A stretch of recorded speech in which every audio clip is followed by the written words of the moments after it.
था, लेकिन प्रभु जी ने मुझे बहुत मोटिवेट किया कि आप दीजिए करके। तो मैं कोशिश करता हूँ। हरे कृष्णा। मुझे बड़ा अच्छा लगेगा यदि सभी भक्त वीडियो ऑन कर लेंगे, तो मैं थोड़ा सा मोटिवेट हो जाऊंगा उससे, आप सभी के दर्शन करके।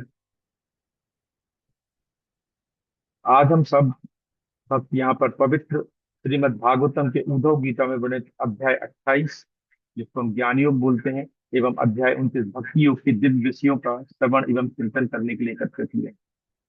ये एक अत्यंत गंभीर और आध्यात्मिक विषय पर कुछ कहने का मेरा स्वयं का कोई सामर्थ्य नहीं। मैं ना तो विद्वान हूँ और ना ही कोई महान भक्त हूँ। जो कुछ भी कहने का प्रयास करूंगा वह केवल साधु शास्त्र और गुरु की कृपा से ही संभव है। सबसे पहले मैं अपने श्री श्री राधा श्याम सुंदर जी को, श्री श्री गौर निताई, जगन्नाथ बलदेव सुभद्रा जी को प्रणाम करता हूँ। श्री व्यास देव, जिन्होंने श्रीमद् भागवत के रूप में समस्त मानव समाज को ज्ञान प्रदान किया, उनके चरणों में प्रणाम प्रेषित करता हूँ। श्री सुखदेव गोस्वामी, जिन्होंने अमृतमयी कथा के द्वारा इस पूरे भागवतम को हम तक पहुंचाया, उनके चरणों में प्रणाम करता हूँ। श्री चैतन्य महाप्रभु तथा समस्त गौड़ी वैष्णव आचार्य के चरणों में भी प्रणाम करता हूँ। हमारे परम पूज्य श्री प्रभुपाद ने समस्त गुरु वर्ग के चरणों में, जिनकी कृपा से हमें श्रीमद् भागवतम समझने का मौका मिला, उनके चरणों में भी मैं प्रणाम करता हूँ।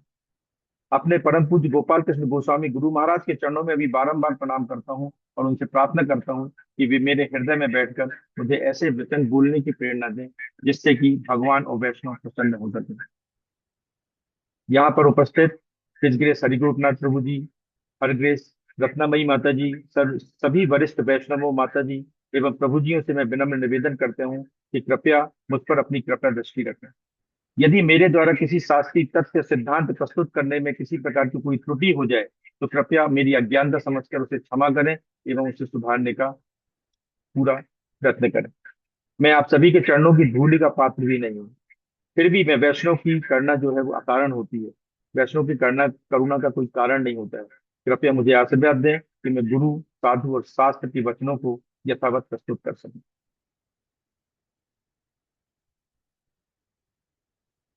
आज हम श्रीमद् भागवत के अत्यंत महत्वपूर्ण 11वें स्कंद अध्याय 28 ज्ञान योग पर चर्चा करेंगे। यह अध्याय उद्धव गीता का भाग है, जहां स्वयं भगवान श्री कृष्ण अपने परम प्रिय भक्त उद्धव को अंतिम संदेश दे रहे हैं। एक्चुअली ये जो ज्ञान योग का चैप्टर है, ये भगवत गीता में भी है।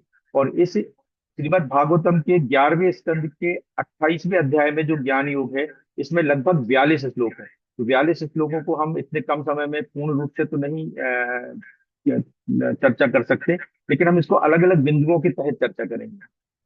तो सबसे पहले हम ये देखेंगे कि हमने जो सामने एक यहाँ पर पोस्टर लगाया है, उसमें एक महात्मा जी है, वो बहुत सारे शास्त्रों को पढ़ रहे हैं, और एक जगह है कि एक व्यक्ति है, साधारण सा व्यक्ति है, वो भगवान से आलिंगन कर रहा है, भगवान से प्रेम कर रहा है। तो इस ज्ञान से, इस प्रेम की ओर हमको कैसे जाना है, उद्धव गीता में भगवान श्री कृष्ण उद्धव को ये संदेश देते हैं कि ज्ञान योग क्या है और भक्ति योग क्या है। तो आज हम समझने की कोशिश करेंगे कि ज्ञान योग क्या है और भक्ति योग क्या है, शिल प्रभुपाद की तात्पर्यों के अनुसार और अपने परम वैष्णव की कृपा के अनुसार।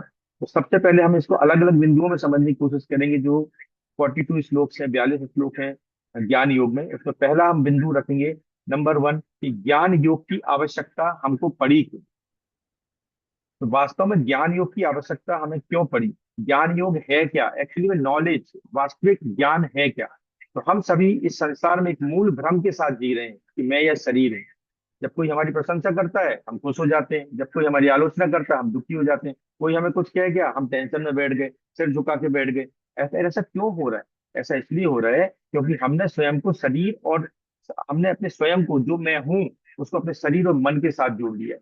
हम वास्तविक ज्ञान से अनभिज्ञ हैं। अभी हम समझते ही नहीं है कि मैं हूँ कौन। अभी तक मैं सब समझ रहा हूँ कि मैं ये शरीर हूँ, मेरा मन जो कह रहा है मैं वही हूँ, मेरा मन मुझे जो मानने को बोलता है मैं वही मान लेता हूँ। तो ज्ञान योग का उद्देश्य जो है, इसी अज्ञान को दूर करना है कि भाई आप शरीर नहीं है, आप मन के साथ नहीं है, आप बुद्धि नहीं है, वास्तव में आप क्या हैं। जो आपकी वास्तविक पहचान करा रहा है वही ज्ञान योग है। और भगवान समझाते हैं कि जीव का बंधन बाहर नहीं है, बल्कि उसकी गलत पहचान में है। हम ये दृढ़ते हैं ये व्यक्ति ने हमारे साथ गलत कर दिया, इस व्यक्ति ने गलत कर दिया, इस समाज ने गलत कर दिया, इस व्यक्ति ने गलत कर दिया, इसने धोखा दिया, नहीं। ये सब हमारी गलत पहचान के कारण हो रहा है, क्योंकि हमने अपने आप को, वास्तव में जो हम हैं, हमने अपने आप को शरीर और मन से जोड़ लिया है। तो इस ज्ञान की आवश्यकता हमें इसलिए पड़ी, जिससे हम वास्तविकता को पहचान सके कि वास्तव में हम हैं क्या। दूसरा बिंदु आता है ज्ञान योग का, कि ज्ञान का प्रथम चरण क्या है। ज्ञान योग का प्रथम चरण है, मैं शरीर नहीं हूं, आत्मा हूं। ये हमको जानना पड़ेगा कि वास्तव में हम जिसको जिससे अटैच होते हैं, जिसके लिए पूरा अपना जीवन लगा देते हैं, मैं वास्तव में वो हूं ही नहीं। मैं क्या हूं? मैं आत्मा हूं। ज्ञान योग की शुरुआत आत्मज्ञान से होती है, अपने खुद के अंदर के ज्ञान से होती है कि वास्तविकता क्या है, मैं कौन हूं। श्री प्रभुपाद बार बार कहते हैं, कृष्ण भावनामृत आंदोलन का पूरा आधार यही है, पूरा बेस यही है कि हम शरीर नहीं है, आत्मा है। आप सभी ने भी जब कभी इस्कॉन के भक्तों को सुना होगा बोलते हुए, तो वो यही बोलते हैं, हम शरीर नहीं है, आत्मा है, हम शरीर नहीं है, आत्मा है। पर जिसको देखो वही बोलता है हम शरीर नहीं है, आत्मा है। क्यों? क्योंकि जो कृष्णा कॉन्सेप्ट, जो कृष्ण भावनामृत आंदोलन है, इसका पूरा आधार, पूरा बेस यही है, इसी बेस पे चलता है। और ये एक्चुअली कृष्णा कॉन्शियसनेस का आधार नहीं है, कृष्ण भावनामृत आंदोलन का आधार नहीं, ये वास्तव में भगवत गीता का आधार है। भगवत गीता में यही बता रही है कि भाई हम शरीर नहीं है, हम आत्मा है। जब तक हम स्वयं को पुरुष, स्त्री, भारतीय, डॉक्टर, अमेरिकन, व्यापारी आदि मानते रहेंगे, जब तक हम अ, चाचा, ताऊ, दादा, मित्र, पुत्र ये मानते रहेंगे, तब तक हम भौतिक चेतना में ही रहेंगे। क्यों? क्योंकि जो भारतीय है वो एक शरीर है, डॉक्टर जो है वो एक शरीर है, व्यापारी जो है एक शरीर है। तो हमेशा व्यापारी नहीं रहने वाला, हमेशा डॉक्टर नहीं रहने वाला, हमेशा स्त्री पुरुष नहीं रहने वाला। क्यों? क्योंकि हम उसको भौतिक रूप से देख रहे हैं। लेकिन जब हम समझते हैं कि जीवेर स्वरूप होए कृष्णेर नित्य दास, ये जीव का जो स्वरूप है, ये क्या है? कृष्ण का नित्य दास है। तो यही वास्तविक, यहाँ से वास्तविक ज्ञान आरंभ होता है। तो मैं शरीर नहीं हूँ, आत्मा हूँ। पहला पॉइंट यही आता है ज्ञान का। यदि हम समझ जाएं कि वास्तव में इस शरीर से जुड़ी जितनी भी चीजें हैं वो हमारी नहीं है, ये शरीर मैं नहीं हूँ, वास्तव में ये क्या हूँ? मैं क्या हूँ? आत्मा हूँ। तीसरा जो पॉइंट हमने, तीसरा बिंदु आता है ज्ञान योग का, वो है संसार एक स्वप्न के समान है। पहले हमने देखा कि ज्ञान की आवश्यकता क्यों पड़ी, क्योंकि हम अज्ञान में हैं।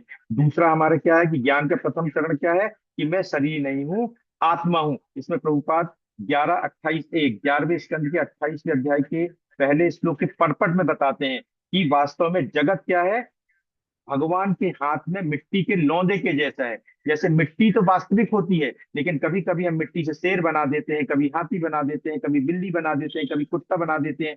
तो वास्तव में मिट्टी तो वास्तविक है, लेकिन वो कुत्ता, हाथी, शेर वो कुछ नहीं है, वो केवल क्षणिक रूप है, कुछ समय के लिए है। लेकिन फिर से वो उसको उसको हम बिगाड़ देंगे, उसको मिटा देंगे, तो फिर से वो मिट्टी के रूप में बन जाएगा। तो इसी प्रकार भगवान ही वास्तविक है। हमारे शरीर में जो आत्मा है यही वास्तविक है। ये शरीर तो कुछ दिन बाद चला जाएगा।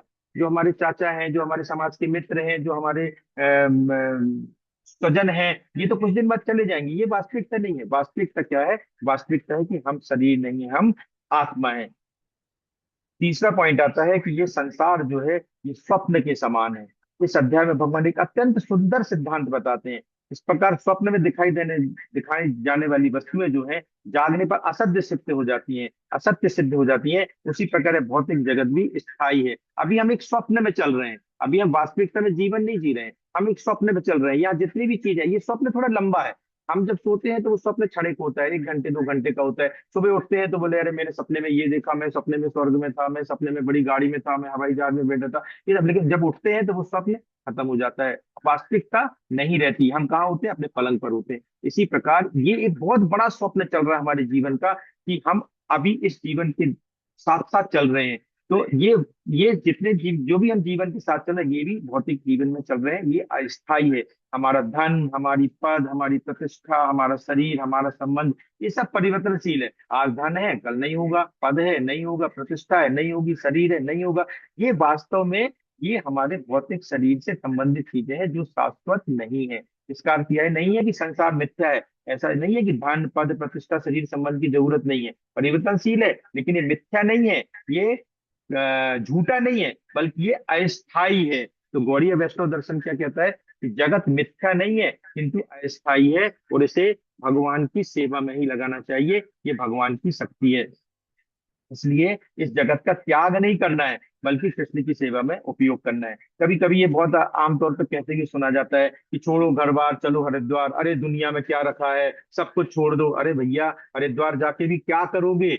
वहां भी तो माया फैली हुई है। जैसे जबलपुर छोड़ के आप हरिद्वार चले भी गए, तो हरिद्वार में क्या करोगे? जबलपुर में फुल्की वाले से बचे, वहां भी फुल्की वाला है। जबलपुर में मूवी से बचे, वहां भी मूवी वाला है। वहां भी कपड़े वाले, वहां भी पूरी दुनियादारी फैली है। तो छोड़ो घर द्वार, चलो हरिद्वार। इससे कुछ नहीं होता है, इससे कुछ नहीं होगा। क्यों? क्योंकि हमें मन से भौतिक चीजों के प्रति जो आसक्ति है वो हटानी पड़ेगी। तो वो आप जबलपुर में बैठ के भी आसक्ति हटा सकते हो, आपको हरिद्वार जाने की जरूरत नहीं है। तो ये जो एक स्लोगन चलता है, छोड़ो घर बार चलो हरिद्वार, भैया हम तो विरक्त हो गए, हम तो सबको छोड़ के हरिद्वार चले जाएंगे, इससे कुछ नहीं होगा। जब तक आप अपने मन से भौतिक चीजों के प्रति आसक्ति नहीं हटाएंगे, तब तक कुछ नहीं होगा। और ये आसक्ति कब हटाएंगे? जब आपको वास्तव में ज्ञान होगा कि हम जिस चीज से जुड़े हुए हैं ये वास्तविक नहीं है, ये अस्थायी है।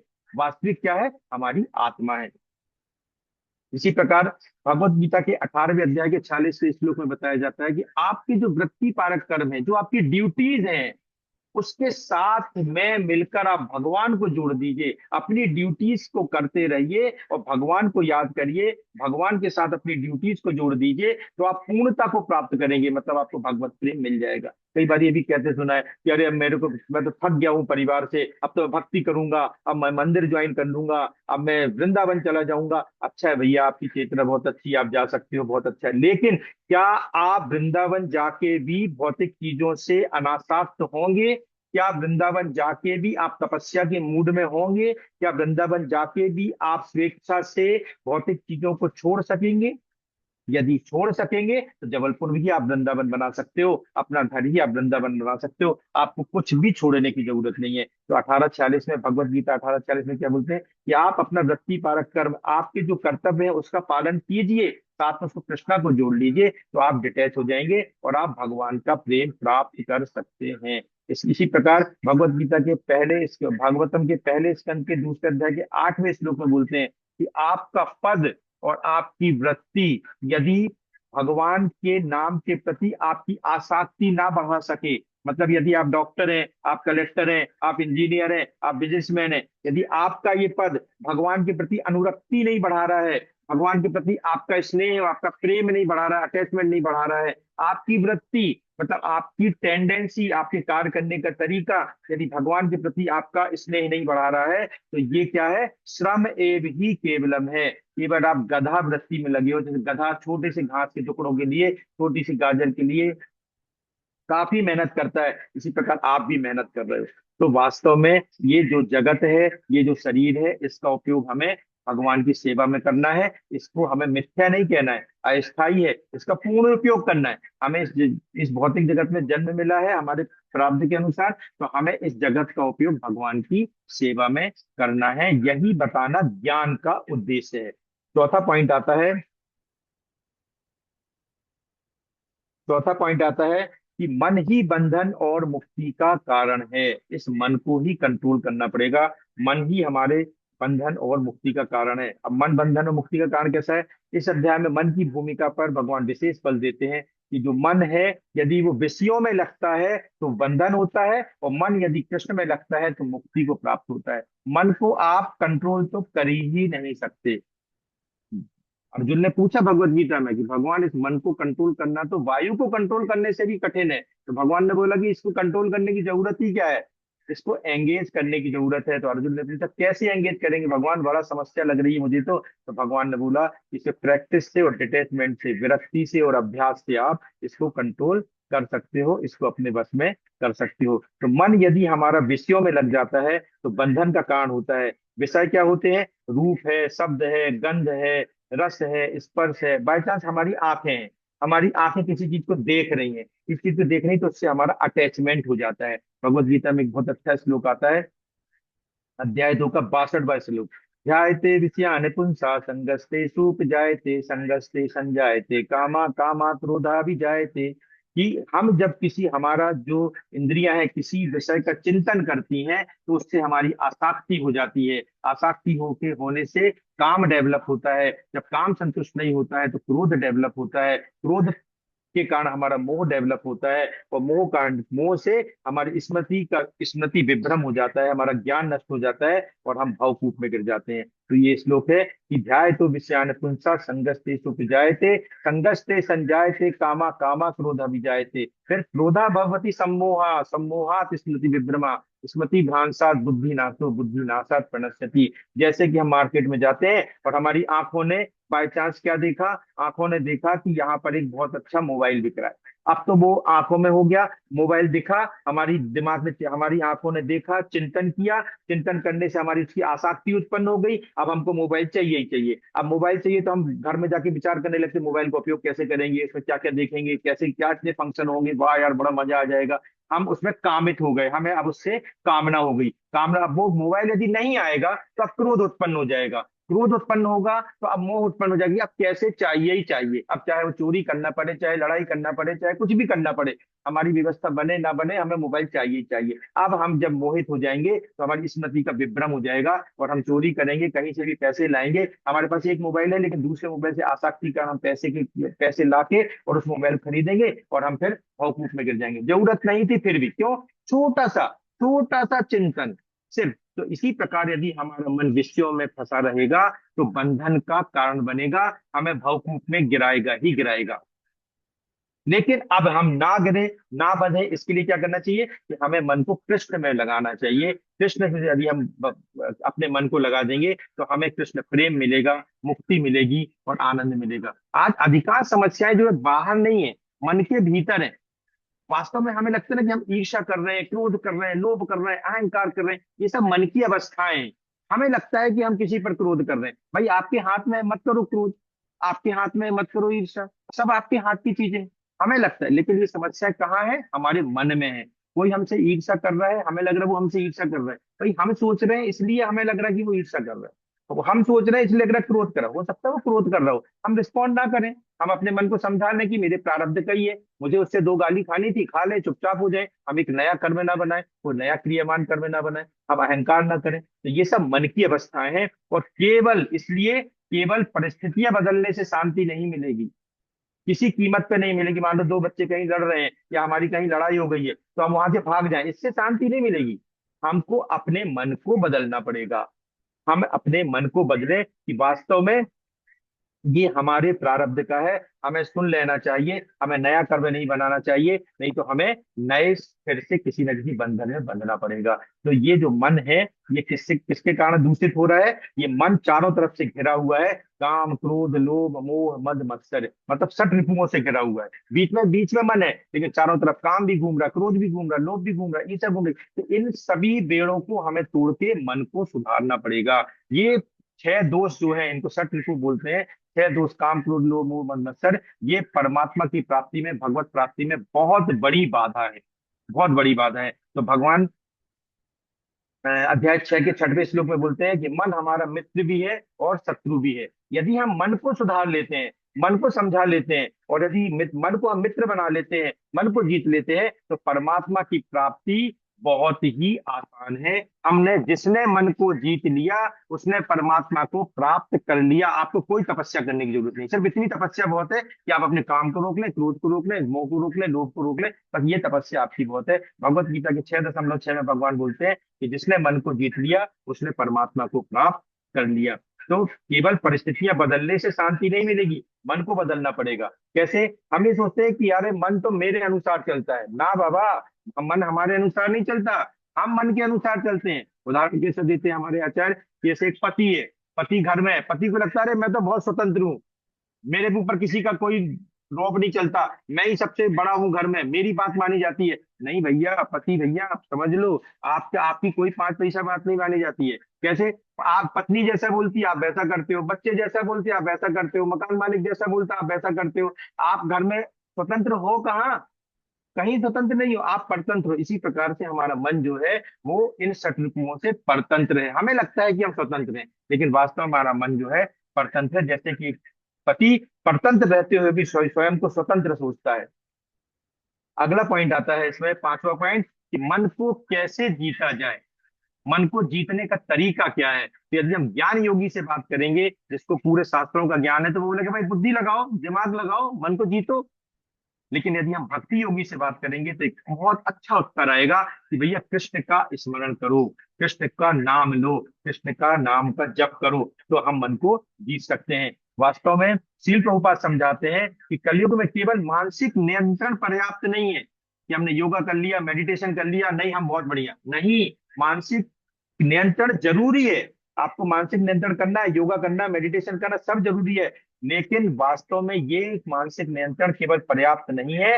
ये इसके लिए हमें भगवान चैतन्य महाप्रभु ने हरि नाम दिया है। जब हम जपते हैं हरे कृष्णा कृष्णा कृष्णा हरे हरे, हरे राम राम राम हरे हरे, तो मन धीरे धीरे शुद्ध होता है। आप लोगों ने महसूस किया होगा कि जब भी आप हरे कृष्णा मंत्र बोलते हैं मन शांत होता है। क्यों? क्योंकि हरे कृष्णा मंत्र हमारे मंत्र का क्या मतलब होता है?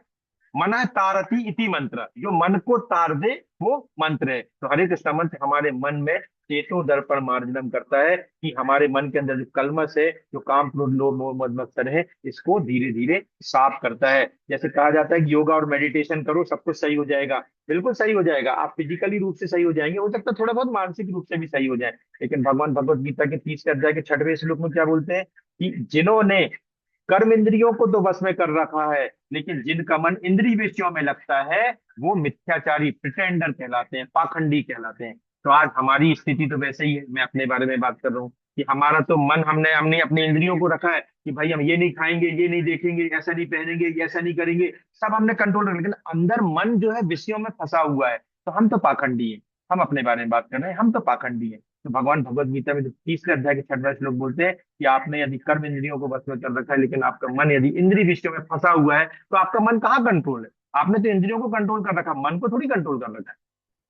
आपका मन कहीं ना कहीं फंसेगा। तो श्रीमद् भागवतम के 7वें अध्याय के 7वें स्कंद के 5वें अध्याय के 23वें श्लोक में प्रहलाद महाराज अपने फ्रेंड्स को, अपने सखाओं को ये बताते हैं कि वास्तव में हम भगवान के नामों का स्मरण, भगवान की सेवा कैसे कर सकते हैं। वो है श्रवणम कीर्तनम विष्णु स्मरणम पाद सेवनम अर्चनम वंदनम दास्यम साक्ष्यम आत्मनिवेदनम। ये 9 तरीके से हम भगवान की सेवा कर सकते हैं।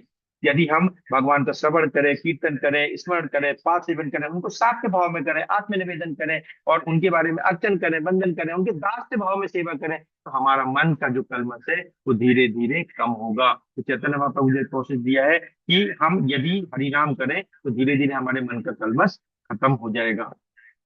नेक्स्ट पॉइंट आता है ज्ञान योग में, छठवा, समदर्शिता। ज्ञान का लक्षण है समदर्शिता। यदि आपको लगता है कि आप ज्ञानी है, आपने सभी शास्त्रों को पढ़ लिया है, सब कुछ हो गया है, तो आपको ये समझ में आना चाहिए कि समदर्शिता, आपके अंदर समदर्शिता दिखना चाहिए। भगवान बताते हैं कि ज्ञानी व्यक्ति सभी चीजों, सभी जीवों में आत्मा को देखता है, और सभी जीवों में आत्मा को देखता है और परमात्मा में सभी जीवों को देखता है। वह केवल बाहरी शरीर नहीं देखता है, वह एक सच्चा ज्ञानी है जिसे, जो किसी से घृणा नहीं करता, किसी से ईर्ष्या नहीं करता, सभी में भगवान के अंश को देखता है। यह समदर्शिता का सिद्धांत सिद्धांत नहीं है, केवल सिद्धांत नहीं है, ये भक्ति का एक लक्षण है। तो एक श्लोक बहुत अच्छा आता है भगवत गीता में, 5.18, विद्या विनय संपन्ने ब्राह्मणे गवि हस्तिनी स्वनीचे स्वपाके च पंडिता समदर्शिना। ये ज्ञानी व्यक्ति, एक विद्वान व्यक्ति, एक ब्राह्मण में, एक हाथी में, एक कुत्ते में, एक चंडाल में, जो मांस खाता है उस चंडाल में, सबको संभाव से देखता है। वो ये नहीं देखता कि कुत्ता है, वो ये नहीं देखता कि ये चंडाल है, वो ये नहीं देखता कि एक हाथी जा रहा है। हाथी इतना विशाल शरीर, लेकिन उसमें भी वो भगवान के दर्शन करता है। एक कुत्ता है इसमें भी भगवान के दर्शन, एक चंडाल जो मांस खाता है उसमें भी भगवान के दर्शन करता है। जैसे संत नामदेव के हाथ से एक बार कुत्ता एक फ्रूट रोटी लेके चला गया। संत नामदेव उसके पीछे दौड़े, घी को लेके दौड़े, ये सूखी रोटी क्यों खा रहे हो भैया, आप इसमें घी भी लगा लो। उन्होंने कुत्ते में कुत्ते के दर्शन नहीं किए, उन्होंने कुत्ते में परमात्मा के दर्शन किए, जो उनकी आत्मा, कुत्ते की आत्मा में जो परमात्मा स्वरूप भगवान उपस्थित है उसके दर्शन करे। तो वास्तव में एक विद्वान जो है वो सभी को समदृष्टि से देखता है। जैसे कि हम सभी लोग हैं, हम सभी गॉड ब्रदर गॉड सिस्टर हैं। कैसे गॉड ब्रदर के? हमारे परम परम पिता कौन है? परमेश्वर है। तो जो प्रभु जी है वो हमारे भाई हैं, जो माता जी है वो हमारी सिस्टर है। तो जब हम उनमें, उनके अंदर भी परमात्मा का अंश देखेंगे, तो हमारे द्वेष की बात कहाँ से आएगी? काम की बात, क्रोध की बात कहाँ से आएगी? हम कैसे द्वेष करेंगे? हम किसी व्यक्ति में द्वेष तभी करते हैं जब उसको हम बॉडीली लेवल पे, एक स्थूल शरीर के लेवल पे, भौतिक शरीर के लेवल पे देखते हैं। ये मिस्टर शर्मा जी हैं, ये मिश्रा जी हैं, ये चतुर्वेदी जी हैं, ये हैं, ये हैं। नहीं, एक्चुअली में वो केवल आत्मा है। आत्मा है। यदि हम जीवों में परमात्मा को और परमात्मा में जीवों को। अध्याय 6 का 29वां श्लोक में भगवान बताते हैं कि जो जीवों में परमात्मा को देखता है और परमात्मा में सभी जीवों को देखता है, वही वास्तव में देखता है। उसी चीज को, उसी को देखेंगे कि वही देखता है, बाकी तो सब फालतू चीजें देख रहे हैं। यदि हम सभी जीवों में परमात्मा स्वरूप भगवान के अंश को देखें तो काम क्रोध लोभ मोह मत्सर की बात ही नहीं आएगी, किसी प्रकार का कोई प्रॉब्लम ही नहीं होगा। 7वां पॉइंट आता है कि ज्ञान का अहंकार नहीं होना चाहिए। भगवत गीता श्रीमद् भागवतम में 28वें अध्याय में भगवान बताते हैं उद्धव को कि उद्धव, यदि ज्ञान है तो अहंकार नहीं होना चाहिए। ज्ञान प्राप्त करना बहुत सरल है, बहुत सरल है, लेकिन विनम्र बने रहना कठिन है। कई बार व्यक्ति शास्त्र पढ़ के सोचता है मैंने ये शास्त्र भी पढ़ लिया, मैं बहुत ज्ञानी हो गया।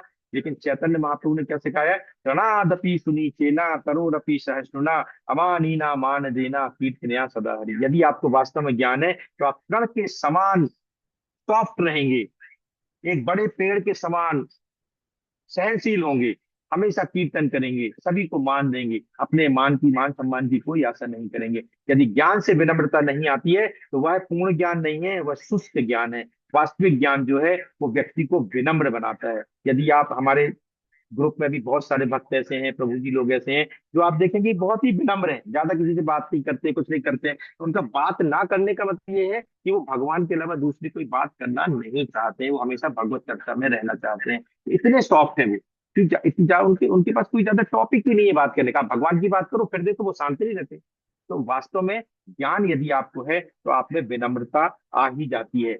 8वां पॉइंट इसमें आता है, ज्ञान योग की पूर्णता क्या है। वास्तव में ज्ञान योग कब पूर्ण कहलाएगा? तो ज्ञान योग का लक्ष्य केवल यह समझना नहीं है कि मैं आत्मा हूं। यदि कोई यह समझ ले कि मैं आत्मा हूं लेकिन भगवान की शरण न ले तो उसका ज्ञान अधूरा है। आपको तो पता चल गया कि भैया मैं आत्मा हूं, अब उसके आगे व्हाट नेक्स्ट? अब हमको आत्मा के पोषण का कार्य करना पड़ेगा। ज्ञान केवल दूसरों को बताने के लिए नहीं होता है, ज्ञान सेवा में परिवर्तित करना पड़ेगा। जब तक आप सेवा नहीं करेंगे तब तक ज्ञान फलीभूत नहीं होगा, ज्ञान से अहंकार बढ़ जाएगा। तो ऐसा बोला जाता है कि भगवत गीता में कहते हैं बहुनाम जन्म नामन्ते ज्ञानवान माम प्रपद्यते वासुदेवम सर्वमति सा महात्मा सुदुर्लभा। जिसके अनेकों अनेक जन्म के बाद जैसे ये ज्ञान होता है, जो मुझे पूर्ण पुरुषोत्तम भगवान के रूप में समझता है, ऐसा महात्मा दुर्लभ नहीं सुदुर्लभा, बहुत ही दुर्लभ होता है, बहुत ही दुर्लभ होता है। अनेक जन्मों के बाद जो ज्ञानी व्यक्ति है उसको ये समझ में आना चाहिए कि मुझे ज्ञान का मतलब क्या है। मेरे ज्ञान का मतलब है भगवान की शरण ग्रहण करना। तो ज्ञान का अंतिम परिणाम जो है वो है शरणागति। एक श्लोक और बहुत अच्छा आता है 7वें अध्याय का 3रा श्लोक भगवत गीता कि मनुष्याणाम सहस्रेषु कश्चित यतति सिद्धिये यततामपि सिद्धानाम कश्चिन माम वेत्ति तत्वता। जो मुझे हजारों शास्त्रों में से कोई ऐसा होता है जो सिद्धि के लिए प्रयत्न करता है, और ऐसे सिद्धि करने वालों में से कोई एक मुझे जान पाता है। सोचिए कितना रेयर है भगवान की भक्ति करना कि कोई एक जान पाता है। तो इसी प्रकार ज्ञान की पूर्णता क्या है? शरणागति ही ज्ञान की पूर्णता है। तो गौड़ी वैष्णव निष्कर्ष क्या निकलता है कि हमारा वैष्णव निष्कर्ष है कि प्रभुपाद कहते हैं ज्ञान योग का सर्वोच्च फल, ज्ञान को कब मैच्योर कहा जाएगा? जब वो भक्ति योग में परिवर्तित हो जाएगा। ज्ञान हमें बताता है कि मैं कौन हूँ, ज्ञान हमें बताता है भगवान कौन है, ज्ञान बताता है कि संसार कौन है, ज्ञान बताता है अथाथो ब्रह्म जिज्ञासा। ब्रह्म सूत्र वेदांत सूत्र है, अथाथो ब्रह्म जिज्ञासा मतलब मैं कौन हूँ, भगवान कौन है, मेरा जन्म क्या हुआ है, मैं जन्म में मरने के बाद कहाँ जाऊंगा, भगवान से मेरा क्या संबंध है, प्रकृति से मेरा क्या संबंध है। ये सब बताता है अथाथो ब्रह्म जिज्ञासा। लेकिन ये जानने के बाद करेंगे क्या? आखिर रिजल्ट क्या है? तो हमारे इतना जानने के बाद हमें भगवान के प्रति प्रेम और शरणागति होनी चाहिए। तो श्रीमद् भागवतम कहती है स्कंद 1 अध्याय 2 श्लोक संख्या 7 कि वासुदेवे भगवती भक्ति योगा प्रयोजिता जनत्यासु वैराग्यम ज्ञानम च यद हेतुकम। मतलब भक्ति से ज्ञान और वैराग्य स्वतः उत्पन्न हो जाते हैं। आप यदि ज्ञानी हैं तो आप ज्ञानी बस नहीं है, आप में भक्ति होगी। यदि आप में भक्ति है तो ही ज्ञान आएगा, लेकिन वैराग्य धीरे धीरे आएगा। वैराग्य की प्रैक्टिस आपको करनी ही पड़ेगी। तो भक्ति से ज्ञान और वैराग्य आ जाता है। इस पूरे अध्याय से कुछ गृहस्थों के लिए भी कुछ निष्कर्ष निकलते हैं, कुछ शिक्षा निकलती है कि गृहस्थ भक्तों के लिए व्यवहारिक व्यवहारिक शिक्षा क्या है ज्ञान योग से, कि हम 5 बातों को सीख सकते हैं। नंबर 1 कि मैं शरीर नहीं हूं, आत्मा हूं। हम सबसे पहले पूरे दिन हम स्मरण करें, प्रतिदिन हम स्मरण करें कि मैं शरीर नहीं हूँ, आत्मा हूँ। हम शरीर से अटैच होने की ज्यादा कोशिश ना करें। शरीर को स्वस्थ रखना है, साधन को बनाना है जिससे हम साधना कर सकें, लेकिन हमें शरीर से बहुत ज्यादा अटैच नहीं होना। अटैच किससे होना है? आत्मा से, क्योंकि वास्तविकता में हम क्या है? आत्मा है। संसार की वस्तुओं का उपयोग जो है हम केवल कृष्ण की सेवा में करें। वैसे भी उपदेशामृत में ये हमारे आचार्य बताते हैं कि हमें प्रकृति से उतनी ही चीजें लेना चाहिए जितने से हमारा शरीर निर्वाह हो जाए। तो हम जितनी भी भौतिक चीजों का उपयोग करते हैं, हमें जो दी गई हैं हमारे प्रारब्ध के अनुसार, तो वो उन सब का उपयोग हमें अपनी इंद्र तृप्ति में न करके, स्व इंद्र तृप्ति न करके, कृष्णों की इंद्रियों को तुष्ट करने के लिए करना चाहिए, जिससे कि हम बंधन में ना बंधे। मन, तीसरा पॉइंट आता है इसमें कि ये गृहस्थ कैसे व्यवहारिक शिक्षा ले सकता है ज्ञान योग से। तीसरा आता है मन को हरिनाम में लगाएं, हमेशा सततम कीर्तयन्तु माम, 24/7 प्लस भक्ति, मतलब 24 घंटे, सातों दिन केवल भगवान का स्मरण करें। सुख दुख को अस्थाई समझें। जो सुख दुख है अस्थाई है, ये परमानेंट नहीं है। एक बहुत अच्छा स्लोगन आता है, ये समय भी चला जाएगा। यदि सुख है तो भी चला जाएगा, दुख है तो भी चला जाएगा। भगवत गीता का अध्याय 2 का 14वां श्लोक, मात्र स्पर्शास्तु कौन्तेय शीतोष्ण सुख दुखदा आगमा पाइनो नित्यास्तांति तिष्ठस्य भारत। हे अर्जुन, हे अर्जुन, तुम ये समझो कि ये सुख और दुख सर्दी गर्मी ऋतुओं के समान है। जैसे गर्मी आई, बरसात आएगी, बरसात की बाद फिर सर्दी आएगी, सर्दी की बाद फिर गर्मी आएगी। क्या कर सकते हो? ये इंद्रिय बोध से उत्पन्न होते हैं, इसे सहन करना सीखो। अभी इतनी गर्मी पड़ी, हमने क्या किया? केवल सहन किया। चिल्ला चोट मचाया, अरे बहुत गर्मी है, बहुत गर्मी है, बहुत गर्मी है, लेकिन किया क्या? सहन तो करना ही पड़ा हमको। तो हमने इस चीज को सहन किया।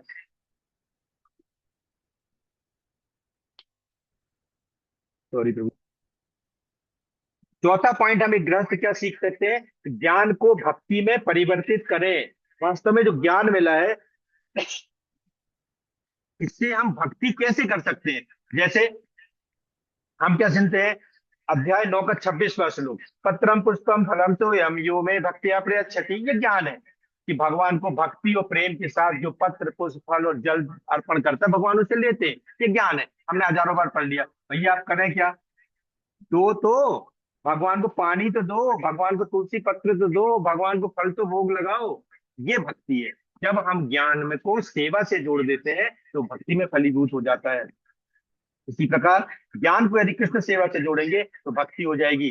भगवत गीता श्रीमद् भागवतम के इसी 29वें 28वें अध्याय में किसी एक श्लोक में परपट में प्रभुपाद बताते हैं कि भक्त जो है वो एक ईमानदार नागरिक नागरिक जो है, वो स्वतंत्र और बंदी जीवन के अंतर को बहुत अच्छे से जानता है। कि एक भक्त होगा या कोई ईमानदार व्यक्ति होगा, वो समझेगा कि एक स्वतंत्र व्यक्ति और एक कैदी व्यक्ति, इसमें कितना अंतर है। लेकिन एक कैदी व्यक्ति होगा, एक बद्ध व्यक्ति होगा, तो वो क्या करेगा? कौन सी काल कोठरी अच्छी है, कौन सी सुविधाजनक है, कौन सा सेल सुविधाजनक है, मुझे किस कमरे में बंद रहना है, किस कमरे में ज्यादा सुविधा है, वो ये अंतर करेगा। तो जो एक स्वतंत्र व्यक्ति होता है, एक भक्त होता है, वो एक स्वतंत्र व्यक्ति में और एक बंदी में अंतर को जानता है। लेकिन एक बंदी, एक कैदी, एक बद्दजीव क्या करता है? वो जेल के अंदर की कोठरी में अंतर, कौन सी कोठरी में सुविधा है, कौन सी कोठरी में सुविधा नहीं है। तो हम भी इसी भौतिक जगत में बद्ध जीव हैं। हम ये देख रहे हैं इस घर में अच्छा है, उस घर में अच्छा नहीं है, इस घर में अच्छा, ये गाड़ी अच्छी, वो गाड़ी अच्छी। हम ये कहाँ देख रहे हैं कि वास्तव में हम बंदी ही हैं। हमें यहाँ से बाहर निकलना है। तो हम बाहर कब निकल पाएंगे? जब हमको ज्ञान होगा कि हमें शरीर नहीं, हम आत्मा है, और हमारी ड्यूटी क्या है? आत्मा की पुष्टि करना, आत्मा का पूर्ण पोषण करना। ज्ञान योग हमें बताता है,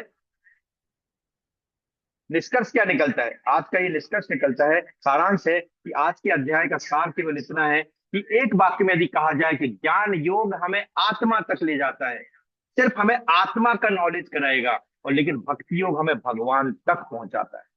ज्ञान योग हमें बताएगा कि आत्मा क्या है, शरीर क्या है, भगवान क्या है, भगवान परम पुरुषोत्तम भगवान है, ये भी ज्ञान योग बता देगा। भगवान के अलावा कोई दूसरा नहीं, ये भी ज्ञान में बता देगा। अहम सर्वस्य प्रभु मत्ता सर्वम प्रवर्तते इति मत्ता भजन्ते मां बुधा भाव समान बता, भगवान ज्ञान योग ये भी बता देगा। लेकिन ये जान के क्या करोगे कि भौतिक और आध्यात्मिक जगत के जो कारण है वो भगवान है। अब व्हाट नेक्स्ट? अब हमें भगवान की शरण में जाना चाहिए। भक्ति योग हमें भगवान तक पहुंचाता है और ज्ञान योग हमें आत्मा तक पहुंचाता है।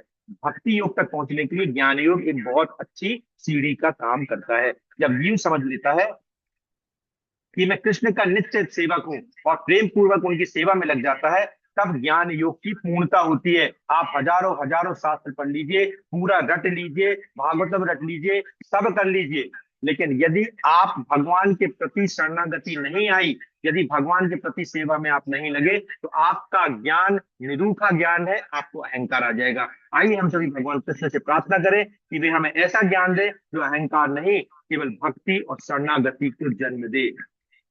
हमें भगवान से ये प्रार्थना करनी चाहिए।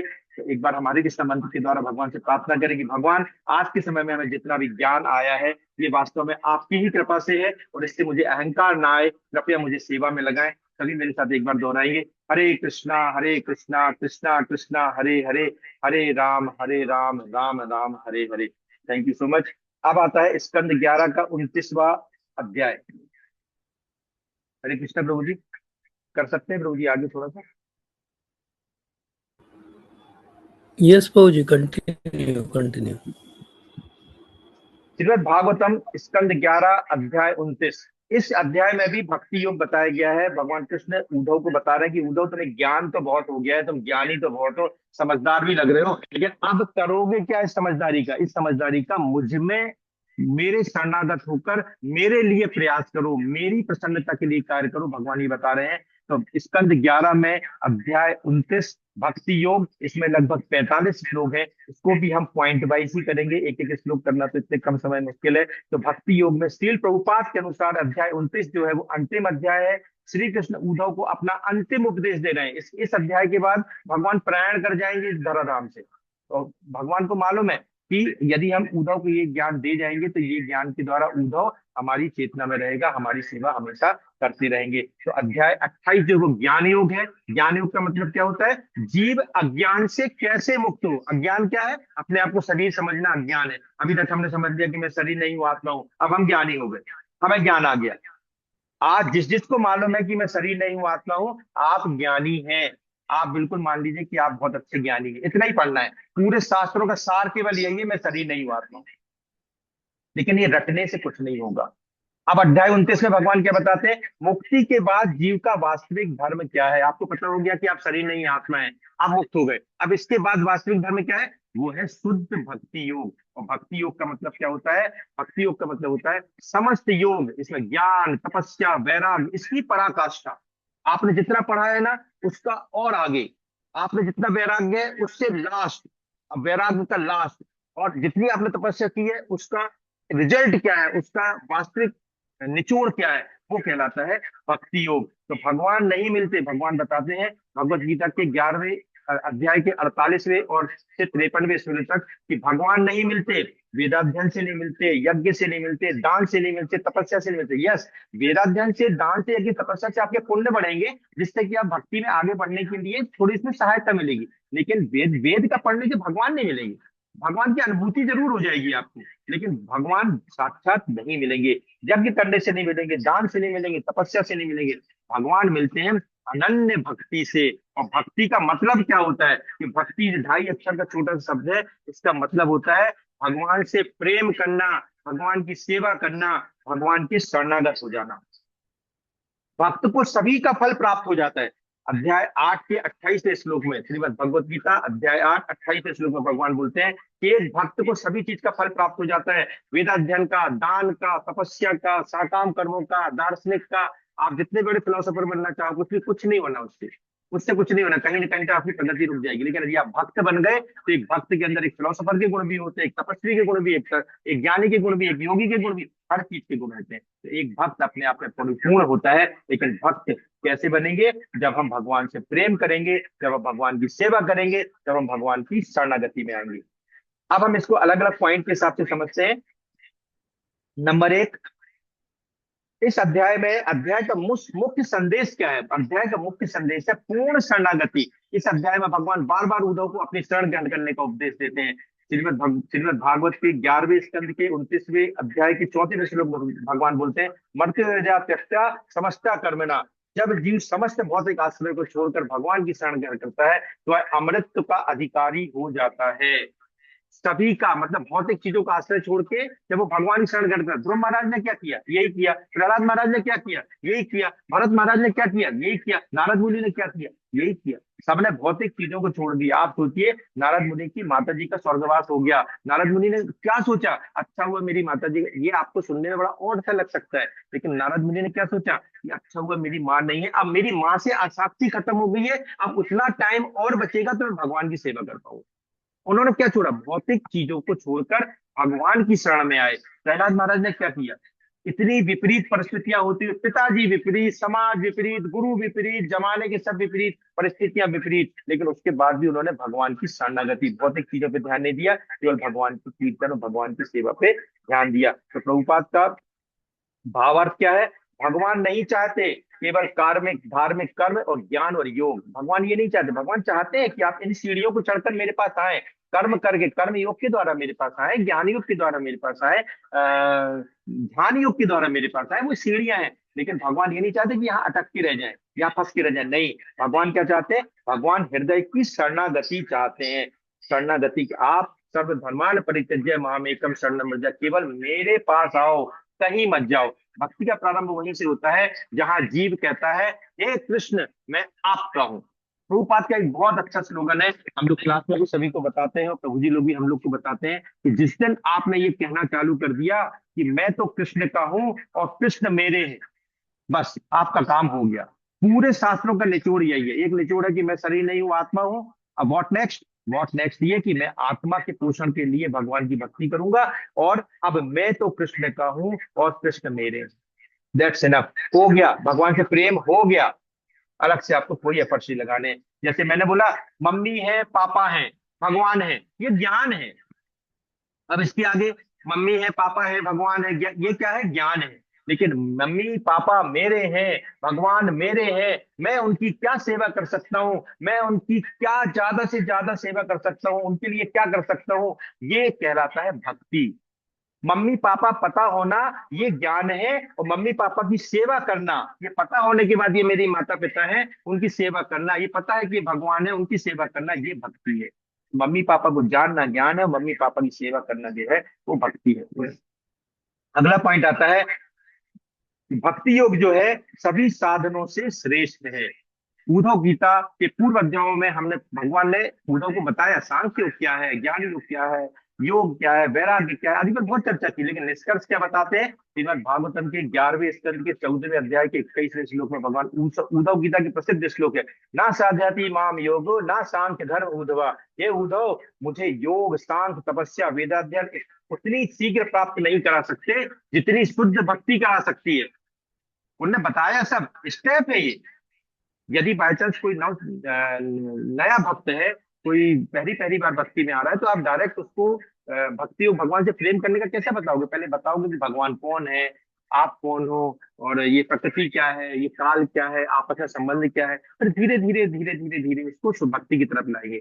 तो उद्धव मुझे योग सांख्य तपस्या वेदाध्ययन इतनी जल्दी प्राप्त नहीं करा सकते जितना शुद्ध भक्ति करा सकती है, क्यों, शुद्ध भक्ति में प्रेम है ना, शुद्ध भक्ति में सेवा है ना, शुद्ध भक्ति में शरणागति है ना, रूखापन नहीं है, रस है इसमें। तो गौड़ीय वैष्णव निष्कर्ष क्या निकलता है कि भक्ति साधन भी है और साध्य भी है। यदि आपको भक्ति करना है तो भक्ति करके ही आपको भक्ति मिलेगी, आपको कोई कोई शॉर्टकट फॉर्मूला नहीं है। भक्ति करके आपको अपने माता पिता के बारे में पता चल गया, तो माता पिता से प्रेम कब मिलेगा, जब आप उनसे प्रेम करोगे। माता पिता आपकी सेवा कब करेंगे, जब आप उनकी भी सेवा करोगे। तो भक्ति जो है वो साधन भी है और साध्य भी है। भक्ति के द्वारा ही हम भक्ति को प्राप्त कर सकते हैं, और दूसरा हमारे पास कोई रास्ता नहीं है।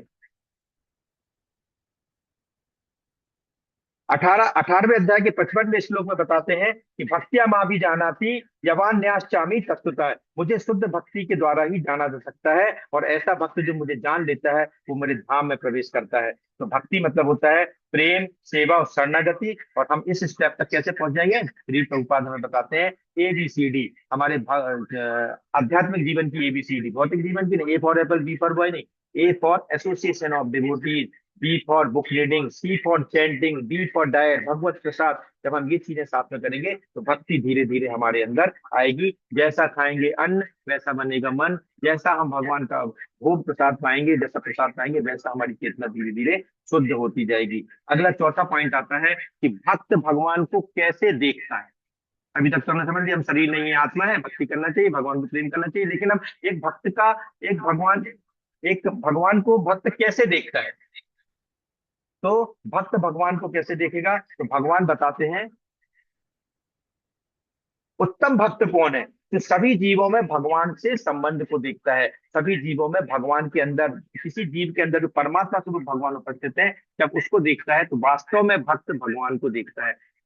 11वें स्कंद के 29वें अध्याय 15वें श्लोक में भावार्थ में कहते हैं, जो सभी प्राणी में भगवान की उपस्थिति देखता है और सभी को भगवान से संबंधित समझता है, वही भक्त श्रेष्ठ है। इसका व्यवहारिक अर्थ ये है कि किसी से वो द्वेष नहीं करता, किसी से ईर्ष्या नहीं करता, सभी के प्रति करुणा रखता है, सभी के प्रति सम्मान का भाव रखता है। यही वैष्णवता का लक्षण है। वास्तव में सबके अंदर देखना, सबके अंदर भगवान को देखना है। मैं पिछली बार भी चर्चा किया इस श्लोक, विद्या विनय संपन्ने ब्राह्मणे कवि हस्तिनी स्वनीच सपाथे का पंडिता समदर्शिना। ये श्लोक भी बताता है कि वास्तव में हमको सभी के अंदर भगवान को देखना है, सभी को समभाव से देखना है। भगवत गीता के 6वें अध्याय के 29वें श्लोक में भी बताते हैं, सर्वभूतस्य मात्मनाम सर्वभूतानि चात्मनि। मतलब योगी जो है वो सभी के अंदर परमात्मा को और परमात्मा के अंदर सभी को देखता है। अब भगवान को क्या प्रिय है? अब अगला पॉइंट आता है कि भगवान को क्या प्रिय है। तो भगवान बताते हैं, भगवान खुद बता रहे हैं, भगवान अपनी चीजें खुद बताते हैं। भगवान बताते हैं कि उन्हें बाहरी प्रदर्शन बिल्कुल भी अच्छा नहीं लगता, दिखावा बिल्कुल भी अच्छा नहीं लगता। भगवान को क्या प्रिय है? भगवान को प्रेम प्रिय है। भगवान प्रेम चाहते हैं। भगवान श्रील प्रभुपाद बार बार कहते हैं, कृष्ण को हमारी योग्यता नहीं, हमारी निष्ठा चाहिए। और निष्ठा कहाँ से बनेगी? जब हम प्रेम करेंगे। आज हमारे पिता माता की सेवा के लिए हमारी निष्ठा कैसे बनी? क्योंकि हम उन्हें प्रेम करते हैं, इसलिए बनी। तो कृष्ण को हमारी योग्यता बिल्कुल नहीं चाहिए। हम क्या है? हम डॉक्टर है, इंजीनियर है, कोई बहुत बड़े पॉलिटिशियन है, बहुत कलेक्टर है, प्रधानमंत्री। भगवान को इससे कोई मतलब नहीं है ना? लेकिन भगवान को क्या चाहिए? भगवान को हमारी निष्ठा चाहिए। तो भगवान के लिए सरलता, विनम्रता, समर्पण, प्रेम, ये सबसे ज्यादा महत्वपूर्ण है। जैसे भगवान बता रहे हैं 9.26 में, पत्रम फूलम फलम स्वयं यो में भक्तिया प्रयच्छति। मैं पत्र फूल पत्र फूल, भगवान के लिए कोई ये कोई बहुत बड़ी चीज है क्या? भगवान पानी भी ले सकते हैं। भगवान ने तो पानी बनाया, भगवान बोलते पानी में, जल में मैं स्वाद हूँ। भगवान बोलते मैं चंद्रमा के द्वारा वनस्पतियों में रस देता हूँ। तो ये सब भगवान के लिए कोई बड़ी चीज है क्या? नहीं है। लेकिन भगवान क्या बोलते हैं? जो प्रेम से और सेवा भाव से मुझे देता है, मैं उसको ग्रहण करता हूँ। ऐसा बोलते हैं। तेसाम 10:10 में क्या बोलते हैं? भगवत गीता 10वां अध्याय 10वें श्लोक, तेसाम सतत युक्ता नाम भजताम प्रीति पूर्वकम ददामी बुद्धि योग। जो प्रेम पूर्वक मेरी सेवा करता है उसे मैं बुद्धि देता हूँ। काय की बुद्धि देते हैं? मेरे पास आने की बुद्धि देता हूँ, अपने से प्रेम करने की बुद्धि देता हूँ। तो वास्तव में ये प्रेम शब्द हमने जो देखा, ये प्रेम है क्या? प्रेम का मतलब होता है, हमारे शास्त्र बताते हैं कि प्रति क्षणम वर्धमानम इति प्रेमम। जो प्रति क्षण बढ़ता है वो प्रेम। प्रति क्षणम वर्धमानम इति प्रेमम, कि हर क्षण बढ़ना है। आज का प्रेम देख रहे हैं, आज प्रेम हुआ, कल लड़ाई हो गई। आज प्रेम हुआ, कल द्वेष हो गया, कल मारकाट हो गई। ये क्या? ये प्रेम नहीं है, ये लस्ट है। अपनी इंद्रियों की, हमारी इंद्रियों की तुष्टि नहीं हुई तो लड़ाई हो गई। आज हम बोलेंगे आई लव यू, कल बोलेंगे आई हेट यू। क्या है? प्रति क्षणम वर्धमानम नहीं है, ये प्रेम नहीं है। वास्तव में प्रेम हर क्षण बढ़ता है। आज बढ़ा, कल और ज्यादा, परसों और ज्यादा, नरसों और ज्यादा, आगे दिन और ज्यादा। हमारे 20 साल पहले शादी हुई तो आज हमारा प्रेम कम से कम 2000 गुना बढ़ जाना चाहिए था। लेकिन आज भी यदि हमारे बीच में तो द्वेष से लड़ाइयां हो रही है, मतलब ये प्रेम नहीं है। ये हमारी इंद्रियां सेटिस्फाइड नहीं हो रही है, इसलिए हम कहीं ना कहीं कामनाओं में फंसे हैं। ये एक प्रकार का लस्ट है, वासना है। प्रेम क्या है? पहला, प्रतिक्षणम वर्धमानम इति प्रेमम। दूसरा, प्रेम क्या है? इसमें स्व सुख वासना नहीं होती कि मेरी इंद्रिया तुष्ट हो जाए, आपका कुछ भी हो ना बाबा। स्व सुख वासना नहीं होती है, वासना नहीं है, स्व सुख वासना नहीं है। इसमें पर सुख लक्षण होता है कि भाई आप कैसे संतुष्ट हो जाओ, आपको कैसे हम खुश कर सके, ये होता है प्रेम। जैसे एक बच्चा अपने माँ बाप को बोलता है कि पापा आपको क्या चाहिए, पापा बोलते हैं बेटा तुम्हें क्या चाहिए, वास्तव में प्रेम है। प्रभुपाद बोलते हैं कि इस संसार में प्रेम तो देखने ही नहीं मिल सकता, लेकिन हमारे आचार्य बताते हैं कि कुछ मात्रा में, कुछ परसेंटेज में प्रेम माता और बेटे के बीच में आपस में कुछ प्रेम तो देखने मिल जाता है, क्षणिक रूप से। उसमें भी देखा जाए तो उसमें भी बहुत सारे हेतु आगे जाके निकल आते हैं। और प्रेम कैसा होना चाहिए? प्रति क्षणम वर्धमानम इति प्रेमम, सुख वासना नहीं होनी चाहिए। और अगला पॉइंट आता है, प्रेम क्या है? अहेतु की भाव से होना चाहिए, किसी प्रकार कोई हेतु नहीं होना चाहिए। मेरे लिए ऐसा करोगे तो ऐसा हो जाएगा, मेरे लिए ऐसा करोगे तो ना बाबा। किसी प्रकार का कोई हेतु नहीं। आप मेरे लिए कुछ नहीं करो, मैं आपके लिए सब कुछ करने तैयार हूँ, ये प्रेम होता है। कोई कंट्रोल नहीं होता। मीराबाई में कोई कंट्रोल नहीं था, जहर पी गई। दस्तखान में कोई कंट्रोल नहीं था, 200 200 कंठी माला पहनते थे रसखान, बोलते थे भैया मैं तो यवन कुल में पैदा हुआ हूँ, आप सब तो अच्छे कुल में पैदा हुए हो, मैं यवन कुल में पैदा हुआ हूँ, मेरे पाप कैसे निकलेंगे। वो उनको पता चला कि भगवान जूती नहीं पहनते हैं, कथा आती है जूती नहीं पहनते हैं, तो पैदल पैदल वृंदावन चले गए जूती लेके। वो कोई कंट्रोल नहीं, अंदर से कोई कंट्रोल नहीं। सूरदास सूरदास जी नेत्रहीन थे, उन्हें कोई कंट्रोल नहीं, चल रहे हैं, कुएं में गिर रहे हैं, कांटे चुभ रहे हैं, पत्थर में टकरा रहे हैं, पहाड़ से टकरा रहे हैं, गिर रहे हैं, उठ रहे हैं, उन्हें कोई कंट्रोल नहीं, उन्हें भगवान चाहिए, हरि नाम चाहिए। गोपियां कोई कंट्रोल नहीं, अपने पति के साथ किसी काम में व्यस्त हैं, घर के कामों में व्यस्त हैं, दूध उफल रहा है, रोटी बना रहे हैं, बच्चे को दूध पिला रहे हैं, लेकिन भगवान की बांसुरी की आवाज है जो छोड़ के भागती है। कोई स्व सुख वासना नहीं, सिर्फ भगवान कैसे तुष्ट होंगे, ये कहलाता है प्रेम। ऐसा कहा जाता है, एक छोटा सा शेर बोला जाता है, शेर क्या बोलेंगे, मतलब एक कविता टाइप की है कि प्रभु जी ये सेवा, ये प्यार, ये इश्क, ये मोहब्बत कब तक। प्रभु जी ये सेवा, ये प्यार, ये इश्क, ये मोहब्बत कब तक। तो प्रभु जी कहते हैं ये सब तब तक जब तक फना ना हो जाए, तबाह ना हो जाए, बर्बाद ना हो जाए, इसको बोलते हैं प्रेम। जब तक हम अपने भौतिक जीवन को बर्बाद ना कर दें, तब तक हम नहीं मानेंगे कि हमने भगवान से प्रेम किया।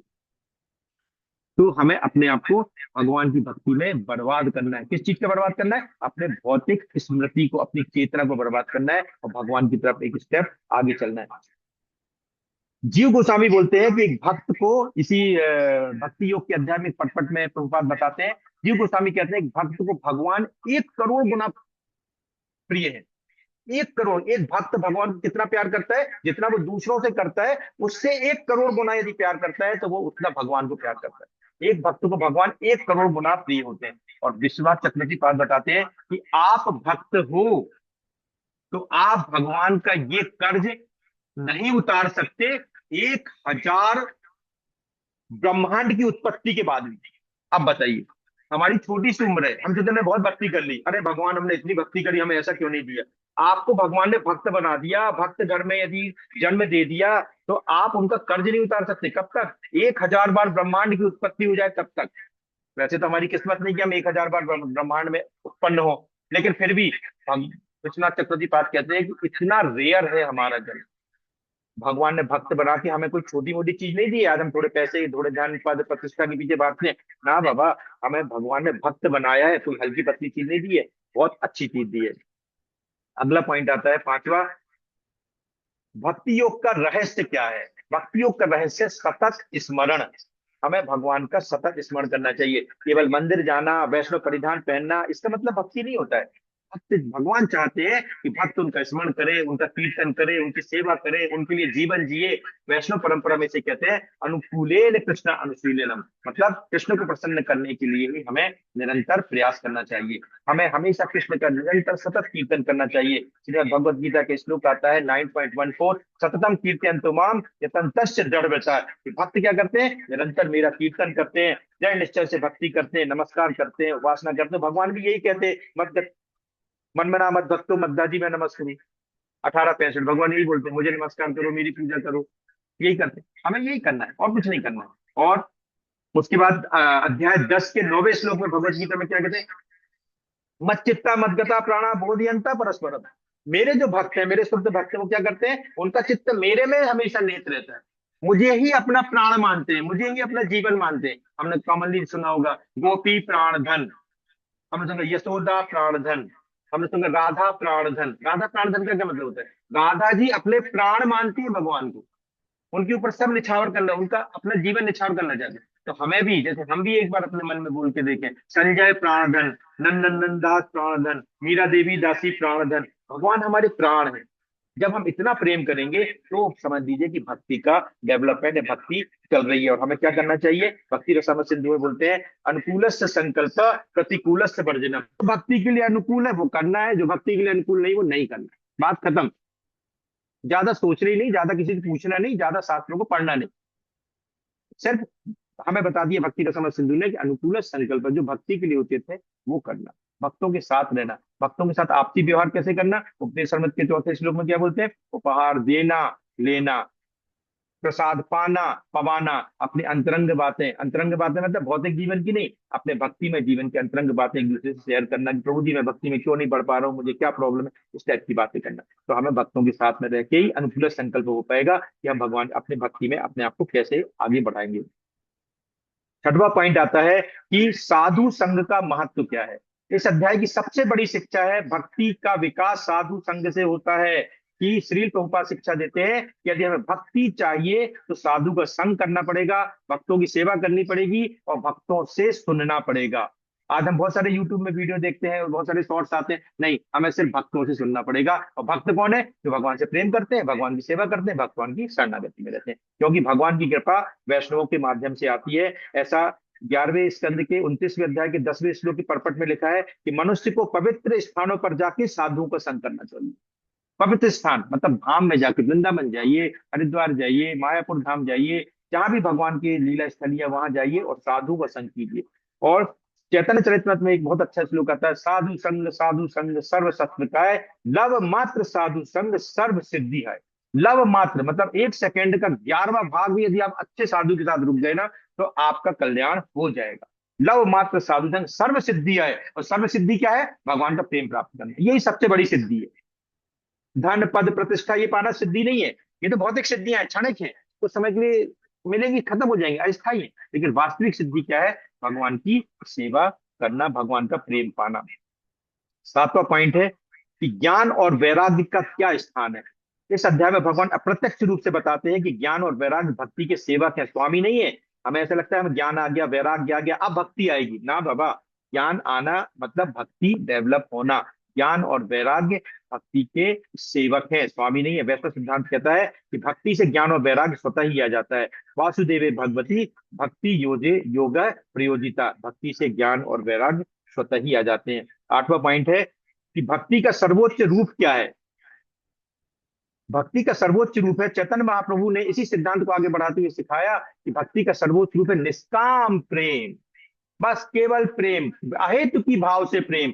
ना धन चाहिए, ना यश चाहिए, ना मुक्ति चाहिए, केवल कृष्ण की सेवा चाहिए, यही शुद्ध भक्ति है। चैतन्य महाप्रभु शिक्षा क्षेत्र में बोलते हैं, ना धनम ना जनम ना सुंदरीम कविता व जगदीश काम ये, मम जन्मनि जन्मनेश्वरे भगवताद भक्ति रहे की त्वयि। केवल आपकी भक्ति चाहिए, मुझे क्या नहीं चाहिए? मुझे धन नहीं चाहिए, मुझे शिष्य अनुयायी नहीं चाहिए, मुझे कोई स्त्री नहीं चाहिए। मुझे क्या चाहिए भगवान? मुझे केवल आपकी जन्म जन्मांतर तक अहेतु की भक्ति चाहिए, इसके अलावा मुझे कुछ नहीं चाहिए। मतलब मुझे केवल भक्ति चाहिए। केवल भक्ति मतलब 24x7 प्लस भक्ति, 24 घंटे 7 दिन केवल भक्ति, इसके अलावा कुछ नहीं चाहिए। अब गृहस्थों के लिए क्या सिद्धांत है? नौवा नौवा पॉइंट आता है कि इस चीज से हम भक्ति योग से ग्रस्तों के लिए हम क्या सीख सकते हैं, ग्रस्त भक्तों को क्या शिक्षा मिलती है। अध्याय 29 जो है केवल सन्यासियों के लिए नहीं है कि भक्ति करना मतलब एक उम्र हो जाएगी, बहुत साल में भैया भक्ति कब करोगे? भैया जब रिटायर हो जाएंगे भक्ति करेंगे, बूढ़े हो जाएंगे भक्ति करेंगे, जब सन्यास ले रहे हो। ना ना, ऐसा कुछ नहीं है। भक्ति प्रहलाद महाराज क्या बोलते हैं कि, वो श्लोक मुझे याद नहीं है, कौमार्यम आचरित ऐसा कुछ श्लोक है कि केवल बचपन से ही भक्ति करना चाहिए।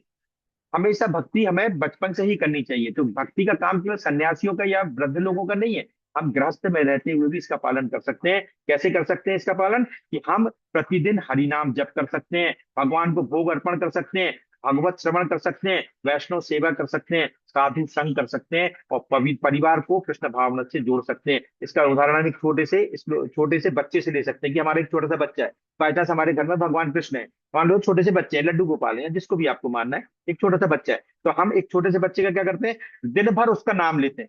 जैसे मान लो छोटे से बच्चे का नाम कान्हा है, कान्हा इधर आओ, कान्हा इधर आओ, राधा इधर आओ, कान्हा इधर आओ, गोविंद इधर आओ, जो भी बच्चों के नाम है, हम दिन भर बुलाते हैं। तो हमें प्रति क्षण हर समय हरि नाम का जप करना चाहिए। हम हमेशा भगवान के नाम का, जैसे हम अपने बच्चे का नाम का जप करते हैं, ऐसे हमें भगवान का नाम का जप करना चाहिए। भगवान को भोग अर्पण करना चाहिए। छोटे से बच्चों को क्या बोलते हैं? बेटा ये खा लो, बेटा थोड़ा सा फिर खा लो, थोड़ा सा फिर खा लो, थोड़ा सा फिर खा लो। ऐसा हमें भगवान को भी भोग लगाना चाहिए। क्यों? हम प्रेम करते हैं ना भगवान से, हम भक्ति करना ना भगवान से, तो हम क्या करें? भगवान को भोग लगाना चाहिए। भागवत श्रवण करना चाहिए, मतलब बच्चों के हम भागवत श्रवण मतलब भागवत में जो भगवान के गुण लीला और रूप और सौंदर्य का वर्णन है वो करना चाहिए। हम भी अपने बच्चे के सौंदर्य का वर्णन करते हैं, देखो मेरा बच्चा ऐसा है, मेरा बच्चा ये कर सकता है, वो कर सकता है। भगवान के रूपों का, गुणों का वर्णन करना चाहिए। वैष्णव सेवा करना चाहिए। हमारे बच्चे के दोस्त वगैरह आते हैं ना, तो हम कैसे सेवा करते हैं? अरे देखो बच्चे का दोस्त है, इसको ये खिला दो, वो खिला दो। इसी प्रकार भगवान के जो शुद्ध भक्त आते हैं, वैष्णव आते हैं, उनकी सेवा हमें करनी चाहिए और साधु संग करना चाहिए। तो भगवान जो है वो बाहरी स्थिति को नहीं देखते हैं, भगवान क्या देखते हैं? आपके भाव को देखते हैं। जैसे भगवान बोलते हैं, पत्रम पुष्पम फलम तुम यो में भक्ति प्रयस्यति। आपने एक तुलसी का पत्ता दे दिया, भगवान का पेट भर जाएगा क्या? भर जाएगा, जब आप उसको प्रेम से दोगे। 10वां। अब अध्याय 29 का परम निष्कर्ष क्या है? ये जो भक्ति योग अध्याय है, इसका परम निष्कर्ष, आखिरी निष्कर्ष क्या है? ज्ञान योग का निष्कर्ष है मैं आत्मा हूं, आपको ज्ञान हो गया, आप आत्मा हो। भक्ति योग का निष्कर्ष है मैं कृष्ण का नित्य दास हूं। बस दैट्स इनफ। तो ज्ञान जो है जीव को संसार से अलग करता है, और भक्ति जो है जीव को संसार कृष्ण से जोड़ती है। हम संसार से अलग होकर क्या करेंगे? बाय चांस हमें ज्ञान हो गया कि ये संसार मिथ्या है, उदाहरण के लिए है तो अस्थाई, लेकिन मिथ्या है, हमें सबको जाना है, ये करना है, हम हमेशा नहीं रहने वाले हैं, हमारे जो संबंध है वो बहुत टेम्परेरी है, ये सब छूट के जाना है, ये आपको ज्ञान हो गया। अब व्हाट नेक्स्ट? क्या करेंगे? अब क्या करेंगे? तो कहीं ना कहीं भटकेंगे, इधर उधर सिर फोड़ेंगे जाके। नहीं, अब फिर हम भक्ति करेंगे, कृष्ण से आसक्ति करके, भक्ति करके आपको हमेशा संतुष्टि मिलेगी, आनंद मिलेगा। क्यों? कृष्ण का नाम क्या है? रसागार। रस के आगार हैं, वहां पर आपको मजा आएगा। आप कृष्ण के अंश हैं, इसलिए आपको भी रस का अनुभव करने की एक इच्छा होती है। क्यों? क्योंकि भगवान भी रस का अनुभव करते हैं, हम भी रस का अनुभव करते हैं। भगवान रसागार है, भगवान करुणा सिंधु है। भगवान के सामने हम जाएंगे, शरणागति करेंगे, तो भगवान हमारी बात जरूर सुनेंगे। इसलिए वैष्णव आचार्य कहते हैं कि ज्ञान की पूर्णता भक्ति है, और भक्ति की पूर्णता कृष्ण प्रेम है। यदि किसी को ज्ञान है तो वो भक्ति में जरूर आएगा, लेकिन यदि भक्ति में आएगा उसको कृष्ण प्रेम 100% मिलेगा। लास्ट पॉइंट है कि श्रील प्रभुपाद हमें क्या बताते हैं कि वास्तव में क्या करना चाहिए हमें। हमें भगवान की पूर्ण शरणागति करना चाहिए, हर परिस्थिति में भगवान को याद करना चाहिए। थोड़ी सी परेशानी आ गई, हम रोने लगते हैं, अरे भगवान तुमने क्या कर दिया, ऐसा कर दिया। नहीं बाबा, भगवान की प्लानिंग आपको नहीं पता है, भगवान की प्लानिंग आपको नहीं पता है, आपको भगवान की प्लानिंग मानना ही पड़ती है। वैष्णव का संग करना चाहिए, सभी जीवों में भगवान के संबंध को देखना चाहिए। ज्ञान योग तपस्या का जो अंतिम लक्ष्य भक्ति है, आप पढ़ रहे हैं, बहुत अच्छी बात है, पढ़िए, लेकिन उसके साथ साथ उसको प्रैक्टिकली भगवान की सेवा में भी लगाइए। योग कर रहे हैं, बिल्कुल करिए, लेकिन उसको भगवान की सेवा में लगाइए। तपस्या कर रहे हैं, भगवान के लिए तपस्या कीजिए। शुद्ध प्रेममयी सेवा ही जीवन की सर्वोच्च सिद्धि है। तो जो हम प्रेममयी सेवा भगवान की करेंगे, यही हमारी सिद्धि है, इसके अलावा सब कुछ टेम्परेरी है। तो एक वाक्य में यदि हम अध्याय 29 का सार देखें कि वास्तव में है क्या सार, कि अध्याय 29 में क्या दिया है, सब कुछ छोड़कर भगवान श्री कृष्ण की प्रेममयी सेवा शरण ग्रहण करना ही भक्ति योग की पराकाष्ठा है।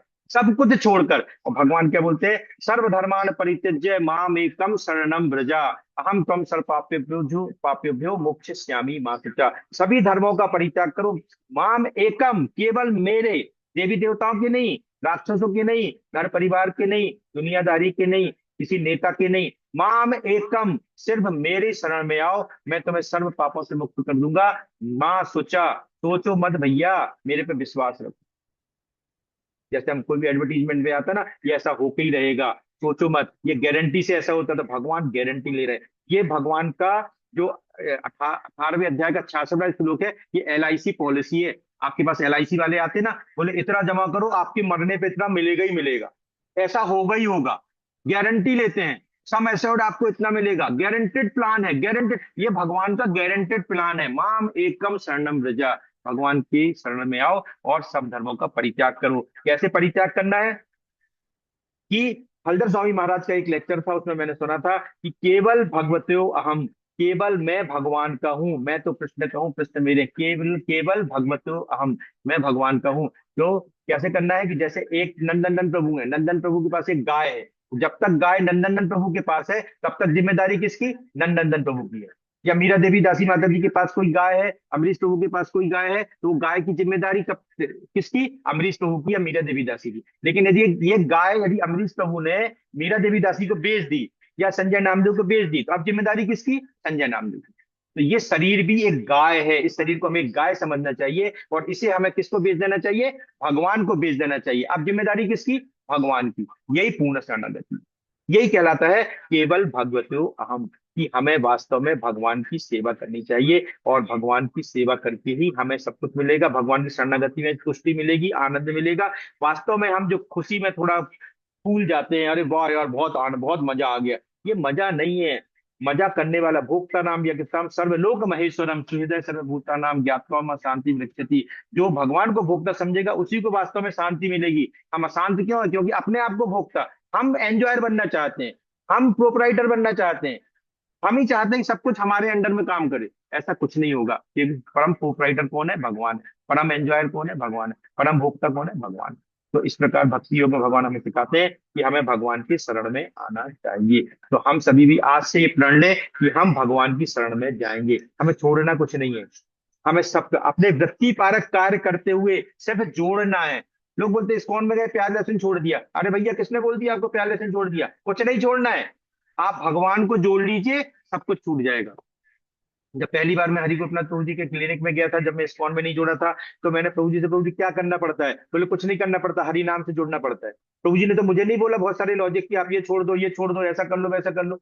प्रभु जी ने मुझे सिर्फ नाम से जोड़ दिया, राधा रमन जी से जोड़ दिया, मेरे राधा मोहन से जोड़ दिया, मेरे राधा श्याम सुंदर से जोड़ दिया। अंदर के कलमश अपने आप दूर हो गए। चेतो दर्पण मार्जनम भव महादावनी निर्वापणम, कि वास्तव में ये कलमश ऐसे ही दूर हुआ। तो हमारी आपसे विनम्र निवेदन है कि आप सभी इस्कॉन मंदिर आइए, भगवान राधा रमन जी से जुड़िए, भक्तों से जुड़िए, एसोसिएशन जुड़िए, धर्म से जुड़िए, हमारे शास्त्रों से जुड़िए, हरि नाम से जुड़िए, और अपने जीवन का कल्याण कीजिए। Thank you so much. मेरे में मैंने जो भी बोला वो शास्त्र, साधु और गुरु के बातों को, अनुगत होकर ही बोला।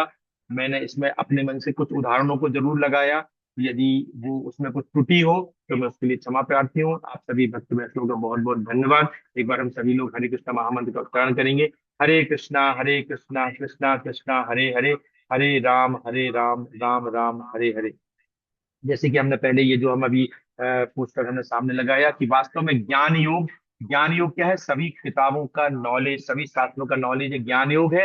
हमने पूरे शास्त्र तो पढ़ लिए, लेकिन उसके बाद यदि हम कृष्ण के शरणागत नहीं हुए, कृष्ण से हमारा आलिंगन नहीं हुआ, तो हमारा ज्ञान रूखा और सूखा ज्ञान हो जाएगा। हमें फिर उसके बाद भगवान से प्रेम करना ही पड़ेगा। यदि हमने ज्ञान पाकर भगवान से प्रेम नहीं किया, तो हमारा ये जीवन व्यर्थ हो जाएगा, नष्ट हो जाएगा, भ्रष्ट हो जाएगा, और हम वास्तव में बर्बाद, तबाह हो जाएंगे, फना हो जाएंगे। Hare Krishna. Thank you so much Prabhu ji, thank you so much. Hare Krishna.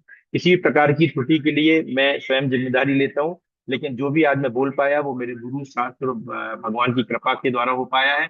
और इसमें भगवान की कृपा ही है जो मैं कुछ बता पाया, थोड़ा बहुत जो हमारे गुरु ने हमारे शास्त्रों के अनुसार बताया, जो पिछले मैंने लेक्चर्स में सुना था, जो गुरु महाराज ने बताया। Hare Krishna. Thank you so much. Hare Krishna.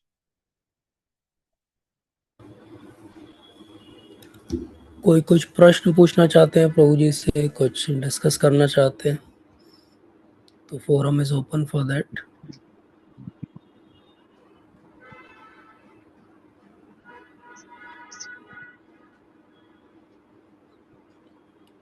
Amrish Prabhu ji कुछ बस। कहना चाहते हैं? हरे कृष्णा प्रभु जी, दंडवत प्रणाम। जरूरत नहीं।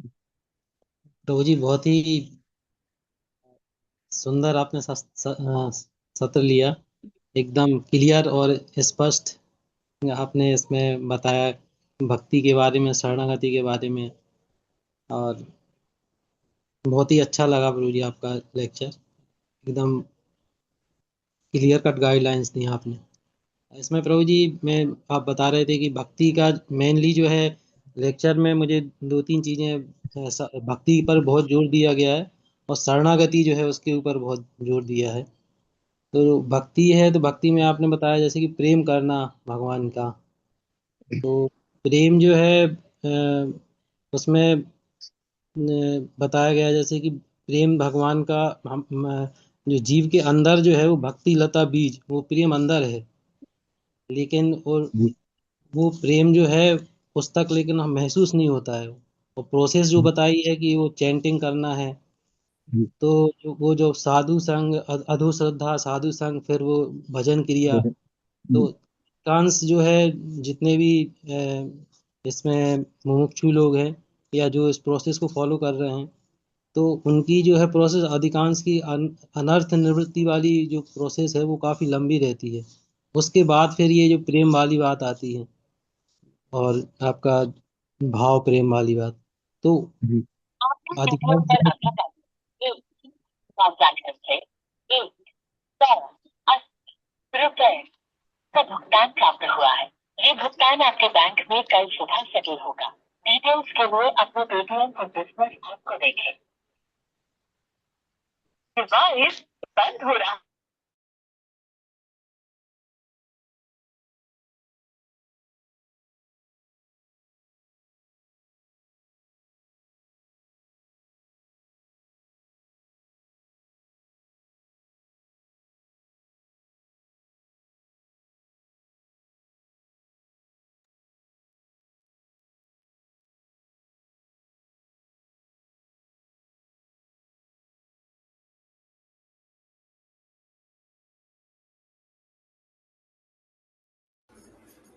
हरे कृष्णा प्रभु जी, वॉइस अमरीश नहीं प्रभु आ जी रही आप। कृपया अनम्यूट कर लीजिए। हरे कृष्णा। जी जी प्रभु जी, आइए अब। जी प्रभु। तो प्रभु जी बहुत से जो भक्त हैं उनकी मतलब अधिकांश लाइफ में ये ड्राई फेज बहुत लंबी चलती है, उनको प्रेम का तो अनुभव हो ही नहीं पाता है।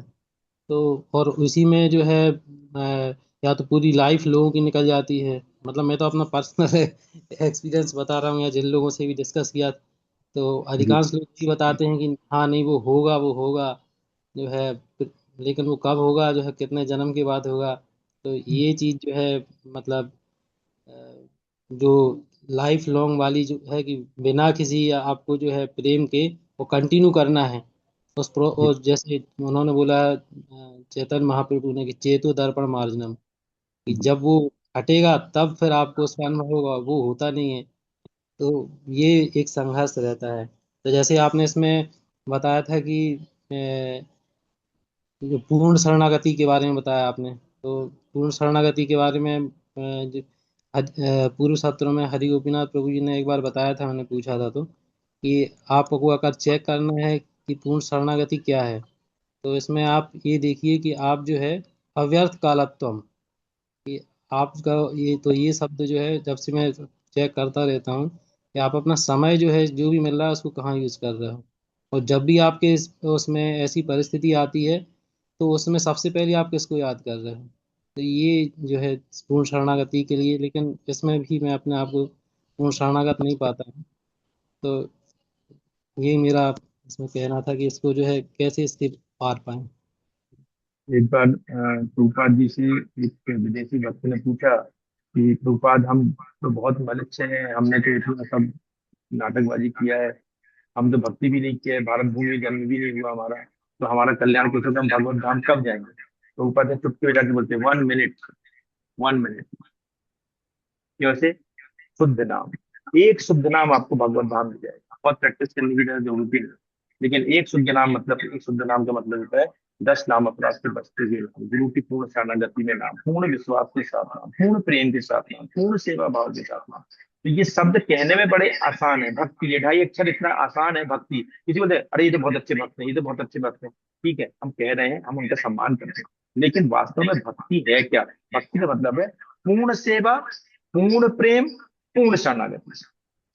भगवान ने ये नहीं बोला है कि पत्र पुष्पम फलम त्यों, आधा पत्ता मुझे दो, आधा पानी मुझे दो, आधा फल मुझे दो, ये नहीं बोला है। जो प्रेम से और भाव से देता है, भगवान ने बोला है जो पूर्ण सेवा पूर्ण प्रेम से मेरी सेवा करेगा उसे मैं बुद्धि दूंगा।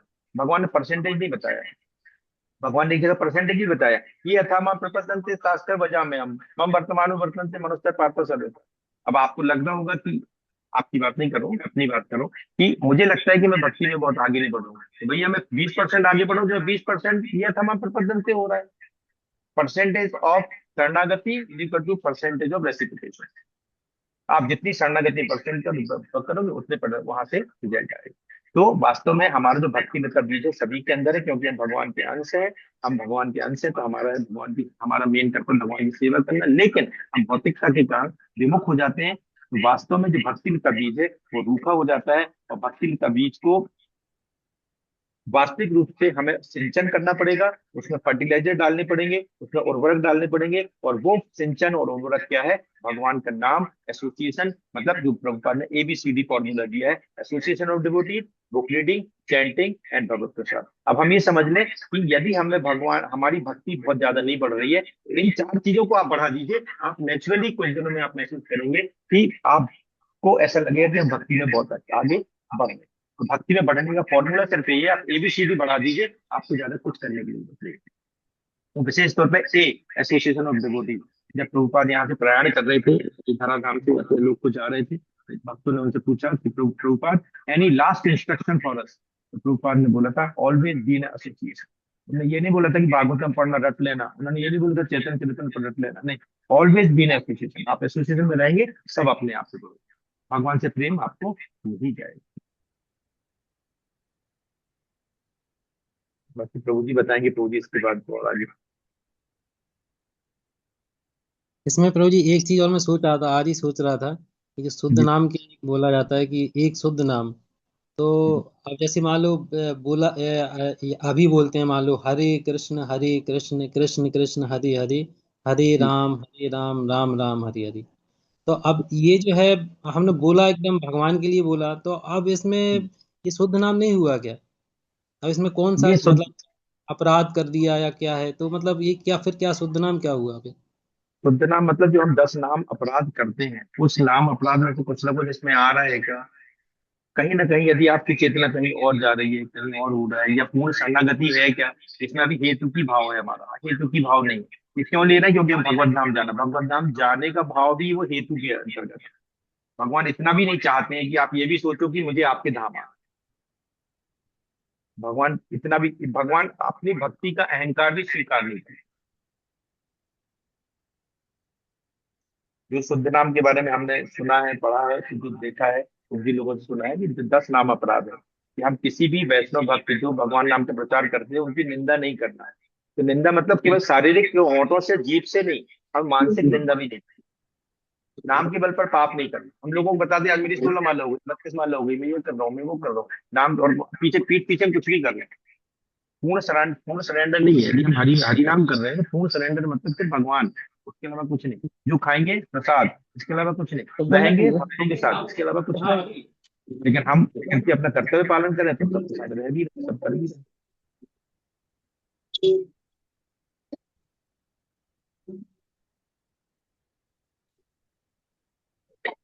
और प्रभुपाद तो बताते हैं कि भगवान कृष्ण कहते हैं कि आप यदि शुद्ध नाम नहीं भी ले सकते हो ना, तो कोई चिंता बात नहीं है, आप अशुद्ध नाम जिंदगी भर लेते रहो। जब मृत्यु के समय भगवान खुद ही आएंगे अपना शुद्ध नाम बताने के लिए। तो हमें तो इस बात की चिंता ही नहीं है कि भगवान क्या करेंगे क्या नहीं करेंगे, है ना। भगवान तो आएंगे, हमें पूरा विश्वास है। उस बात का पूरा विश्वास है कि भगवान आएंगे, क्योंकि हम आप जैसे भक्तों के साथ हैं।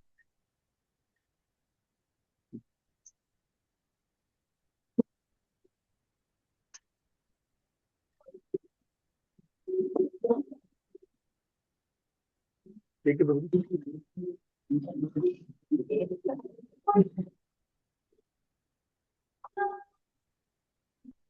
प्रभु जी से मैं रिक्वेस्ट करूंगा कि हम भी कुछ ऐड करें।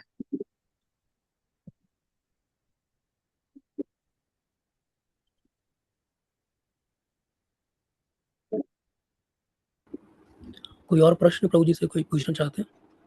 एक हैंड रेज है हरे कृष्णा माता जी। प्रभु जी, दंडवत प्रणाम।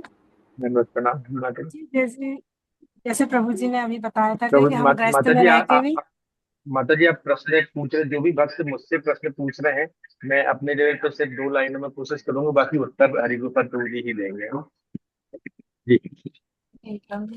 प्रभु, जैसे आपने बताया कि जैसे हम गृहस्थ में रह के भी भगवान की याद कर सकते, भगवान की सेवा करके, वैष्णव के संग करके। तो प्रभु जैसे हम गृहस्थ में हैं, तो प्रभु जी जी गृहस्थ में, और आपने से एक चीज और बताई प्रभु जी की, जैसे हमें सिर्फ एक ही बात याद रखनी है कि मैं कृष्ण का हूँ, कृष्ण मेरे हैं। पर और हर परिस्थिति में हमें भगवान को याद करना चाहिए। पर प्रभु जी जी परिस्थिति जो भी रहती है, मतलब कहीं ना कहीं ऐसे अपना ऐसा आता है मोड़ कि हम कहीं ना थोड़ी डगमगा जाते हैं, कि कोई भी चीज ऐसे रहता है कि मतलब 24 घंटे सोचते हैं और प्रयास भी करते हैं कि भगवान को याद करें। पर बट जी प्रभु जी ये संभव नहीं रहता है कि हम 24 घंटे भगवान को याद रखें। कितना भी याद रखें, कहीं कुछ ऐसा होता है कि जैसे कोई गेस्ट ही आ गए, हम उनमें लग गए, तो उतनी देर का हमारा ध्यान यहाँ वहाँ हो जाता है। जैसे कि हम्म, अपन ने भोग लगाया भगवान को, और वही चीज फिर अपन खा रहे हैं, उतने टाइम भी अपन को ये हो जाता है कि अपन ने हो गया, भगवान को भोग लग गया, फिर उतनी बात, फिर आगे फिर आगे क्या करना, वो चीज आ जाती है। तो प्रभु जी हमारा क्वेश्चन ये है कि जैसे कि हम इतने एसेशन में भी रहते हैं, कई कई बार ऐसा रहता है कि भी मंदिर में भी अपन जैसे जाते हैं तो यहाँ भी एसेशन रहता है, उसके बाद भी प्रभु जी ऐसे क्यों लगता है कि अधूरा अधूरा है, कहीं ना कहीं कुछ कमी है, कुछ ना कुछ कोई चीज हो नहीं रही है। मतलब ऐसे लगता है कि भक्ति अपनी जैसे और बढ़नी चाहिए, कमी कम, मतलब सेटिस्फाई नहीं होता है प्रभु जी। जैसे कहते कि एकादशी को 64 माला करनी चाहिए, जितना जिसके पास जैसे ज्यादा से ज्यादा, पर वो करने के बाद भी प्रभु जी हमको ऐसा लगता है कि नहीं, कमी है, कमी है। तो प्रभु जी इसके लिए हमें क्या करना चाहिए? वैसे माता जी आपको जो भक्ति में लगता है कि कमी नहीं, तो बहुत अच्छा लक्षण है। ये एक बहुत अच्छे भक्त के लक्षण है कि वो अपने आप को कभी पूर्ण नहीं मानता। जिस दिन आप इस चीज को पूर्ण मान लेंगे कि आपकी भक्ति पूर्ण हो गई, आप भक्ति की पराकाष्ठा पे पहुंच गए, इसका मतलब है कि आपको अभी बहुत सुधार की जरूरत है। तो एक भक्त अपने आप को कभी भक्त नहीं कहता, हमेशा वो दास कहता है। हम दासानुदास भाव में होते हैं कि हम तो बहुत अच्छे नौकर बनना चाहते हैं, और नीचे होना चाहते हैं, और छोटा बनना चाहते हैं। तो ये तो बहुत अच्छा भाव है। और जैसा आप कह रहे हैं कि आपने इतना ज्यादा करने के बाद भी आपको सेटिस्फेक्शन नहीं है, तो ये इतना बड़ा सागर है कि इसमें कितने भी गोते लगाएंगे इसको पार कर पाना थोड़ा सा कठिन है। और जैसे आप कह रहे हैं कि आप आपके गेस्ट आ गए तो आप भक्ति आपकी अधूरी रह जाती है, हम उससे बिजी हो जाते हैं। तो जैसे अभी हमने सुना कि हर जीव में परमात्मा को, परमात्मा में सभी जीवों को देखना है, हमें हर जगह परमात्मा की दृष्टि रखना है। ये जो गेस्ट आए हैं ये भी परमात्मा ही है, आपको उनकी परमात्मा समझ के सेवा करनी है। आप गृहस्थ के पूरे कर परमात्मा की सेवा समझ के करिए। अपने पति की सेवा कर रहे हैं तो परमात्मा की सेवा समझ के कीजिए। ये मत कीजिए कि ये मैं पति की सेवा करूं। पति की सेवा करेंगे तो कहीं ना कहीं से हेतु का भाव जुड़ जाएगा, लेकिन यदि आप परमात्मा की सेवा करेंगे तो अहेतु की भाव जुड़ेगा। आप कह रहे हैं एकादशी में हम 64 माला नहीं कर सकते, ज्यादा माला करने की जरूरत नहीं है। 64 माला आप कब करेंगे? जब आपके प्रिस्क्राइब ड्यूटीज पूरी हो जाएंगी। आप अपनी प्रिस्क्राइब ड्यूटीज के साथ भी भगवान का नाम लें। आपकी जो गुरु महाराज को आपने जो वचन दिया है कि आपको 16 माला करनी है, एकादशी में 25 माला करनी है, यहाँ पर रुक सकते हैं आप। बाकी प्रसाद बनाते समय कौन आपका मुंह बंद करता है? कोई नहीं करता। आप हरि नाम लेते रहिए पूरे समय, सततम कीर्तन तो माम 24 घंटे कीर्तन कीजिए, कोई मना नहीं करता। कोई जरूरी थोड़ी कि आप गिन के ही 64 माला करें। गिन के 64 माला करना बहुत आवश्यक है और अच्छा भी है, लेकिन वो किसके लिए है? वो ब्रह्मचारियों के लिए है, वो वानप्रस्थियों के लिए है, वो सन्यासियों के लिए है। हम गृहस्थ हैं। हम गृहस्थ हैं मतलब हम अपने घर को ही वैकुंठ बनाने के लिए भगवान की शरण में हैं। हम अपने घर में रह के अपने कर्तव्यों का पालन करते हुए ही हम आगे कार्य करेंगे। तो यदि आप कोई कार्य करते करते भगवान का नाम ले रहे हैं तो वो भी कृष्ण भावना में, चेतना में शामिल हो जाएगा। वो भगवान की भक्ति में शामिल होगा। केवल बैठ के भक्ति करना, माला करना, किताब पढ़ना यही भक्ति नहीं है, ये भी भक्ति है। लेकिन हर जीव में भगवान को देख के भगवत स्वरूप मान के उसकी सेवा करना भी भक्ति है। यदि आप किसी को दान दे रहे हैं, किसी को प्रसाद दे रहे हैं, तो किसी को प्रसाद देना भी भक्ति, उतना देर आपका भक्ति में ही काउंट होगा। आपको बिल्कुल चिंता करने की जरूरत नहीं है कि नहीं आप भक्ति नहीं कर रहे हैं, आप बहुत अच्छी भक्ति कर रहे हैं। हाँ, डिससेटिस्फेक्शन है, ये डिससेटिस्फेक्शन हमेशा बना के रखिएगा। कभी कोई भी बोलता है, ये आपको दिखता है कि आप भक्ति नहीं कर रहे हो, आप अपने पड़ोसी और रिश्तेदार से पूछो, आपको 17 बातें बोलेंगे वो। अरे ये तो बदल गई है, अरे ये पहले जैसी नहीं रह गई है, अरे ये तो बड़े पंडित बन रही हैं, अरे ये तो तिलक लगाने लगे, जमाने की बात बोलेंगे। आपकी पुरानी सहेलियां, फ्रेंड्स वगैरह वो आपको किस किस नजरिए से देखते हैं? आप लोगों में बहुत परिवर्तन है। ये चीज हमको हरिगोपनाथ प्रभु ने भी पहले बोली थी। एक बार मेरे दोस्त बोलते हैं कि मैंने बोला था 8 साल पहले प्रभु जी से कि प्रभु जी मेरे दोस्त बोलते हैं कि तुम मेरे काम के नहीं रह गए, मैं क्या करूं? प्रभु जी बोले कुछ नहीं, शांत रहो। जो लोग तुमको बोलते हैं काम के नहीं रह गए ना, वही तुम्हारे आके आगे दंडवत करेंगे। मैं ये नहीं चाहता कि वो दंडवत करे, लेकिन आज वो समझ गए हम में क्या अंतर है। ये हम एनालिसिस नहीं कर सकते। हम सिर्फ इतना एनालिसिस करते हैं कि हम भक्ति में आगे बढ़ रहे हैं कि नहीं। इसके सिर्फ एक फॉर्मूला है, हम भक्ति में आगे बढ़ रहे हैं। ये सिर्फ दो लोग बता सकते हैं। एक हमारे गुरु बता सकते हैं कि हम भक्ति में आगे बढ़ रहे हैं कि नहीं, और दूसरा हम खुद बता सकते हैं।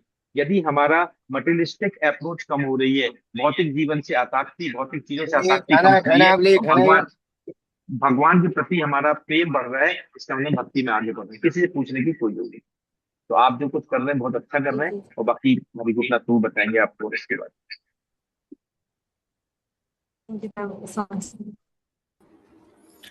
प्रवीण प्रभु जी।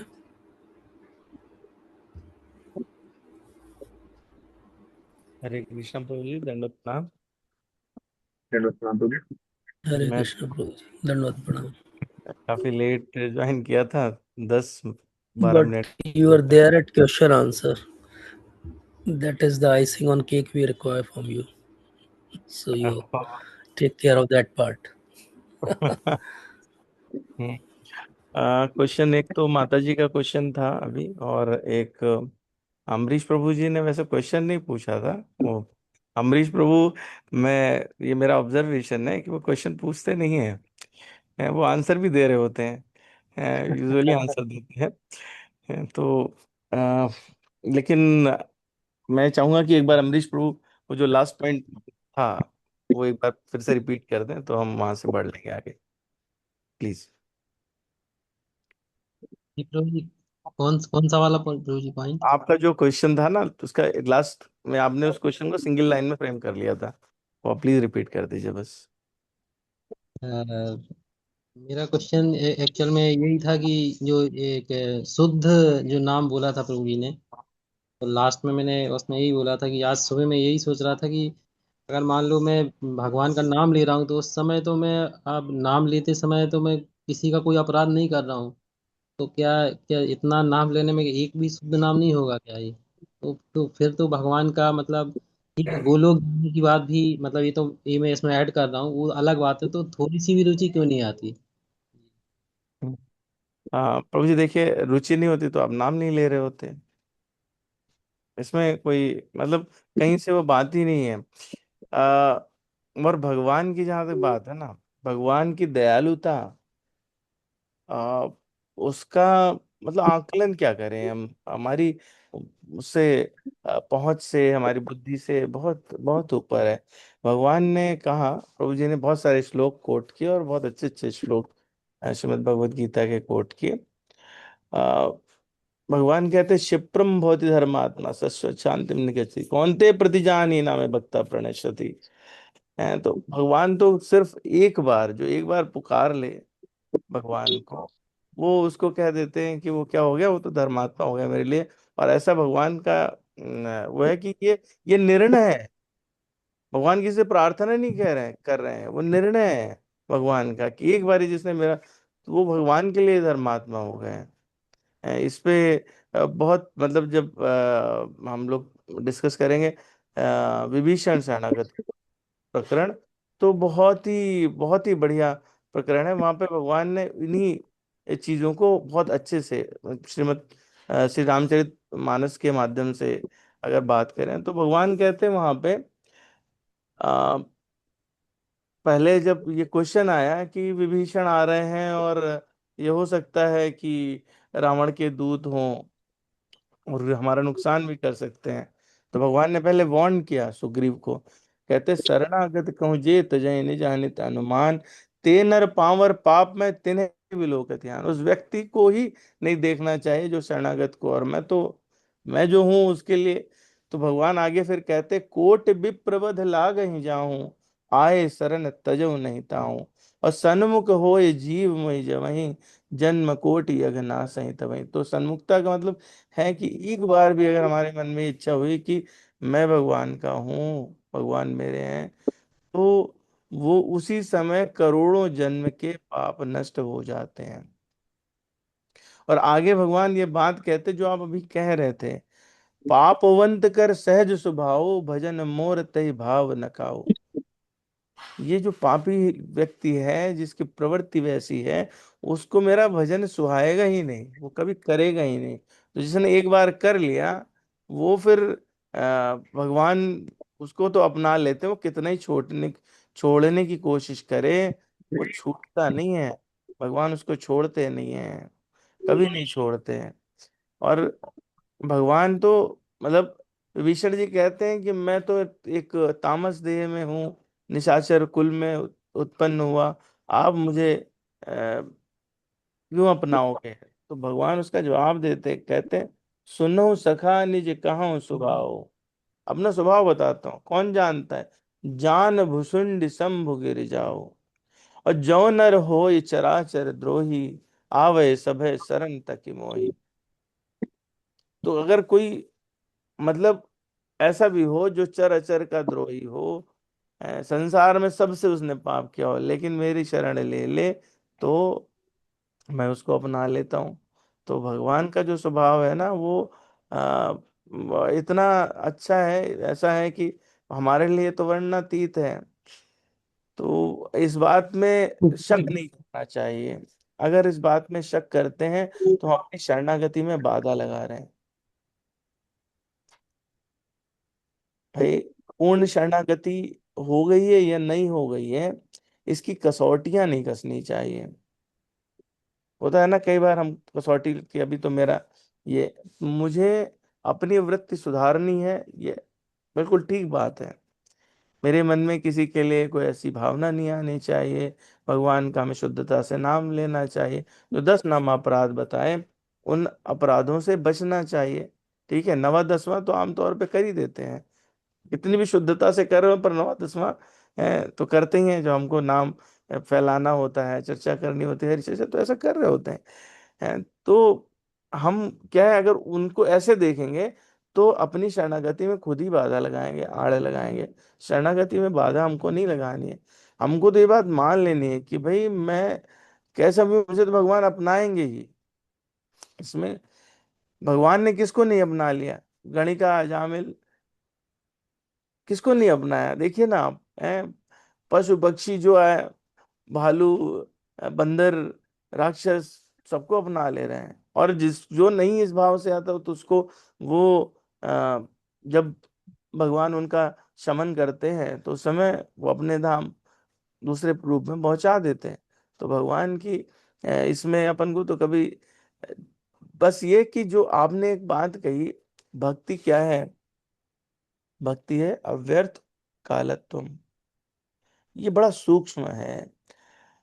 अव्यर्थ कालत्वम पे जब हम आ जाते हैं ना, तो हमारा सारा जो अपराध है, जो भी प्रॉब्लम्स इससे क्रिएट हो रही हैं, एक्चुअली उसको अगर आप थोड़ा और सूक्ष्मता से देखें तो ममैवांशो जीवलोके जीवता सनातना मनसष्ठानि इंद्रियाण प्रकृष्टानि कर्षति है। इस पे बात ही बिल्कुल परफेक्ट है। हम फंसे कैसे?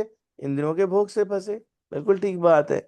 लेकिन जब भगवान के हम सनातन अंश हैं, तो भगवान तो ये हर एग्जाम्पल में दिखता है कि जो जो जिस स्रोत से निकला है वो उसकी तरफ आकर्षित होता है। हमारा सहज आकर्षण है भगवान से।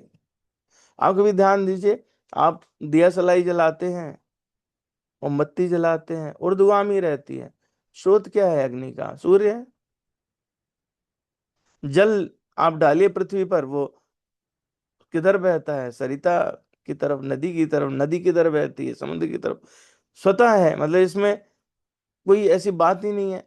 तो जो स्रोत रहता है उससे हमेशा आकर्षण, तो हमारा तो हमेशा से आकर्षण है भगवान के प्रति। वो ये माया के कारण या इंद्रियों के कारण वो आकर्षण छिप गया है। तो वो जो छिप गया है, बस उतनी सी बात है कि कोई हटा दे। तो कालक्षेप, भगवान ने जब अपने से उनसे हम अलग हुए, हमारी इच्छा जागी है, तो उनसे अलग होने के बाद में भगवान ने हमें दो स्वतंत्रता दी, एक इच्छा दी और एक समय दिया। अब हम इसको इस तरह से सोचें, थोड़ा बुद्धिमान बने और ऐसा सोचे कि हमको एक चीज मिले, कोई जो हमारे लिए भौतिक संसार में सबसे बड़े लोग हैं, प्रधानमंत्री कह लीजिए, राष्ट्रपति कह लीजिए, गुरु महाराज कह लीजिए, तो वो हमें अगर कुछ देते हैं तो उसको हम अपने प्राणों की तरह रखेंगे? नहीं। बहुत भौतिकवादी होंगे तो कहेंगे देखो हमें राष्ट्रपति ने दिया, या हमने इसके साथ फोटो खिंचाई, प्रधानमंत्री ने दिया या अपने हाथ से दिया। हम्म, गुरु महाराज देते हैं, जो माला देते हैं वो आप पूरे जीवन अपने साथ रखना चाहते हैं, एक एक मन का टूट जाता है फिर भी उसको वो करते हैं, संरक्षित करते हैं। तो भगवान ने जो हमें दिया वो ये दे दिया, संसार दिया, भौतिक प्रकृति दी, और सबसे बहुमूल्य वस्तु दी समय, निश्चित समय। तो उसको हम व्यर्थ कैसे जाने दे सकते हैं? उसकी बेस्ट उपयोगिता क्या हो सकती है? वो ये कालक्षेप है भगवान का। भगवान का नाम तो शुद्ध है ही, इसमें कहीं कोई डाउट है क्या? कोई डाउट नहीं है।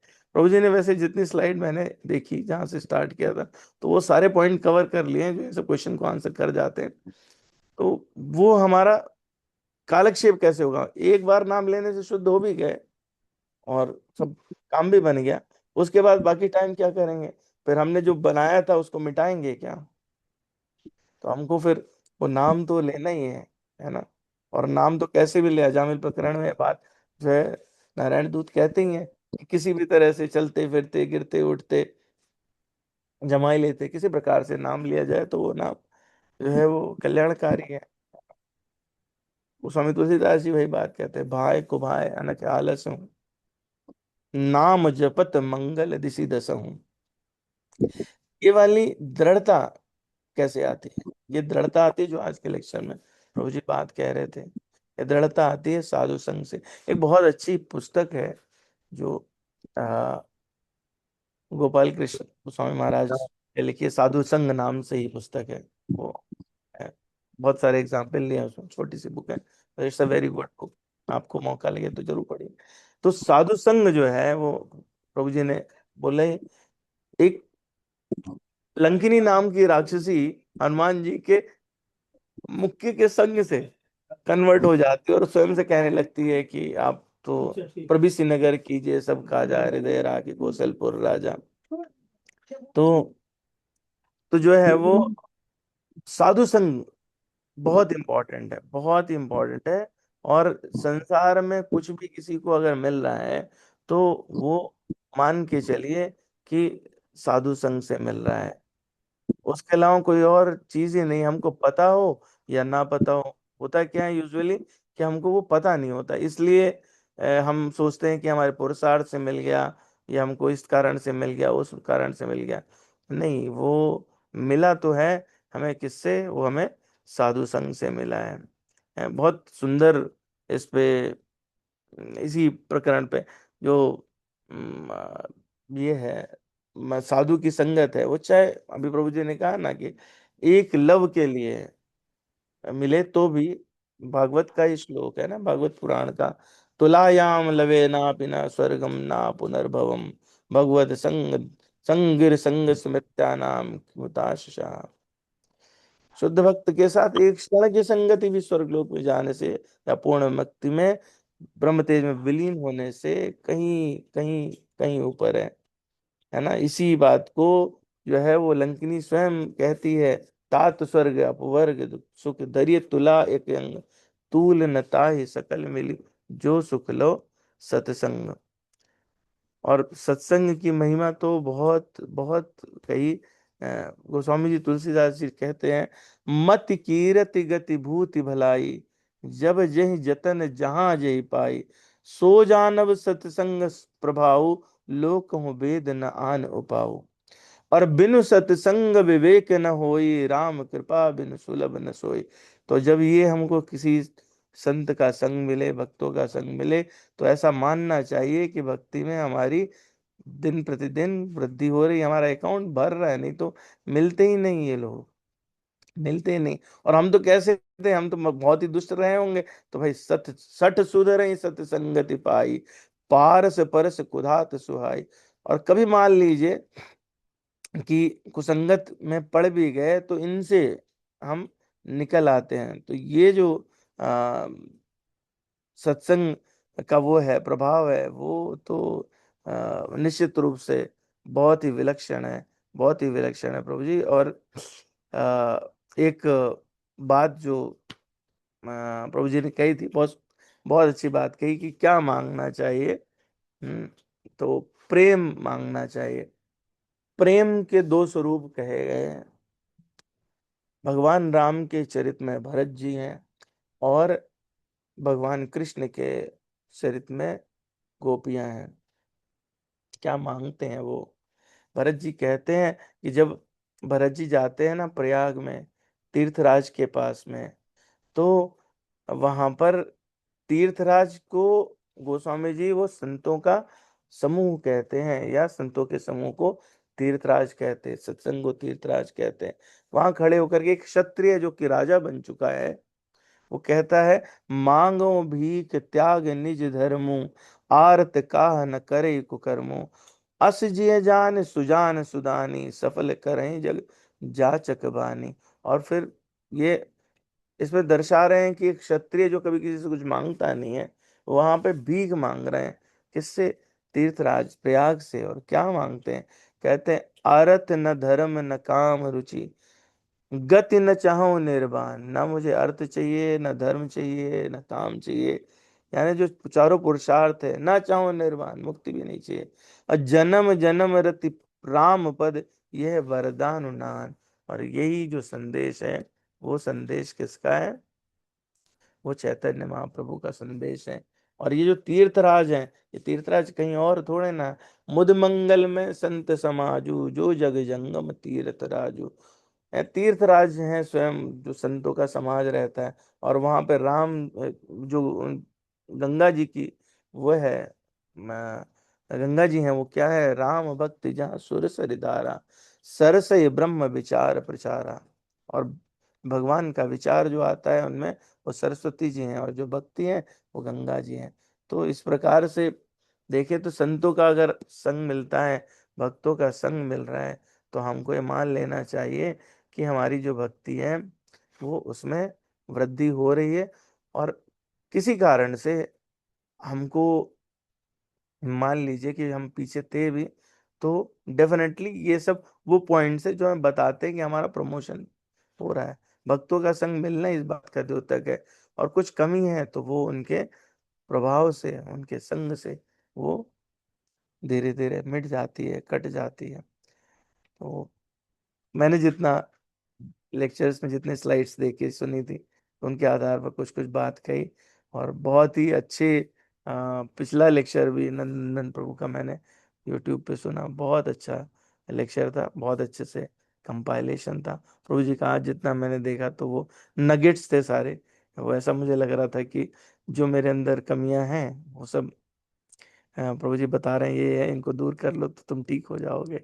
तो thank you Prabhu ji for that beautiful lecture. और किसी प्रकार से कुछ मैंने गलत बोला हो तो उस त्रुटि को क्षमा करें। Thank you. आप सब ऐसे ही मुझे अपना संग प्रदान करते रहें, बस ये रिक्वेस्ट है। Thank you. Hare Krishna. Thank you Prabhu ji, thank you so much for giving the icing on the cake as always. Sanjay Vasudev Prabhu ji से मैं रिक्वेस्ट करूंगा अगर वो कुछ फाइनली समराइज करना चाहते हैं आज के सत्र को।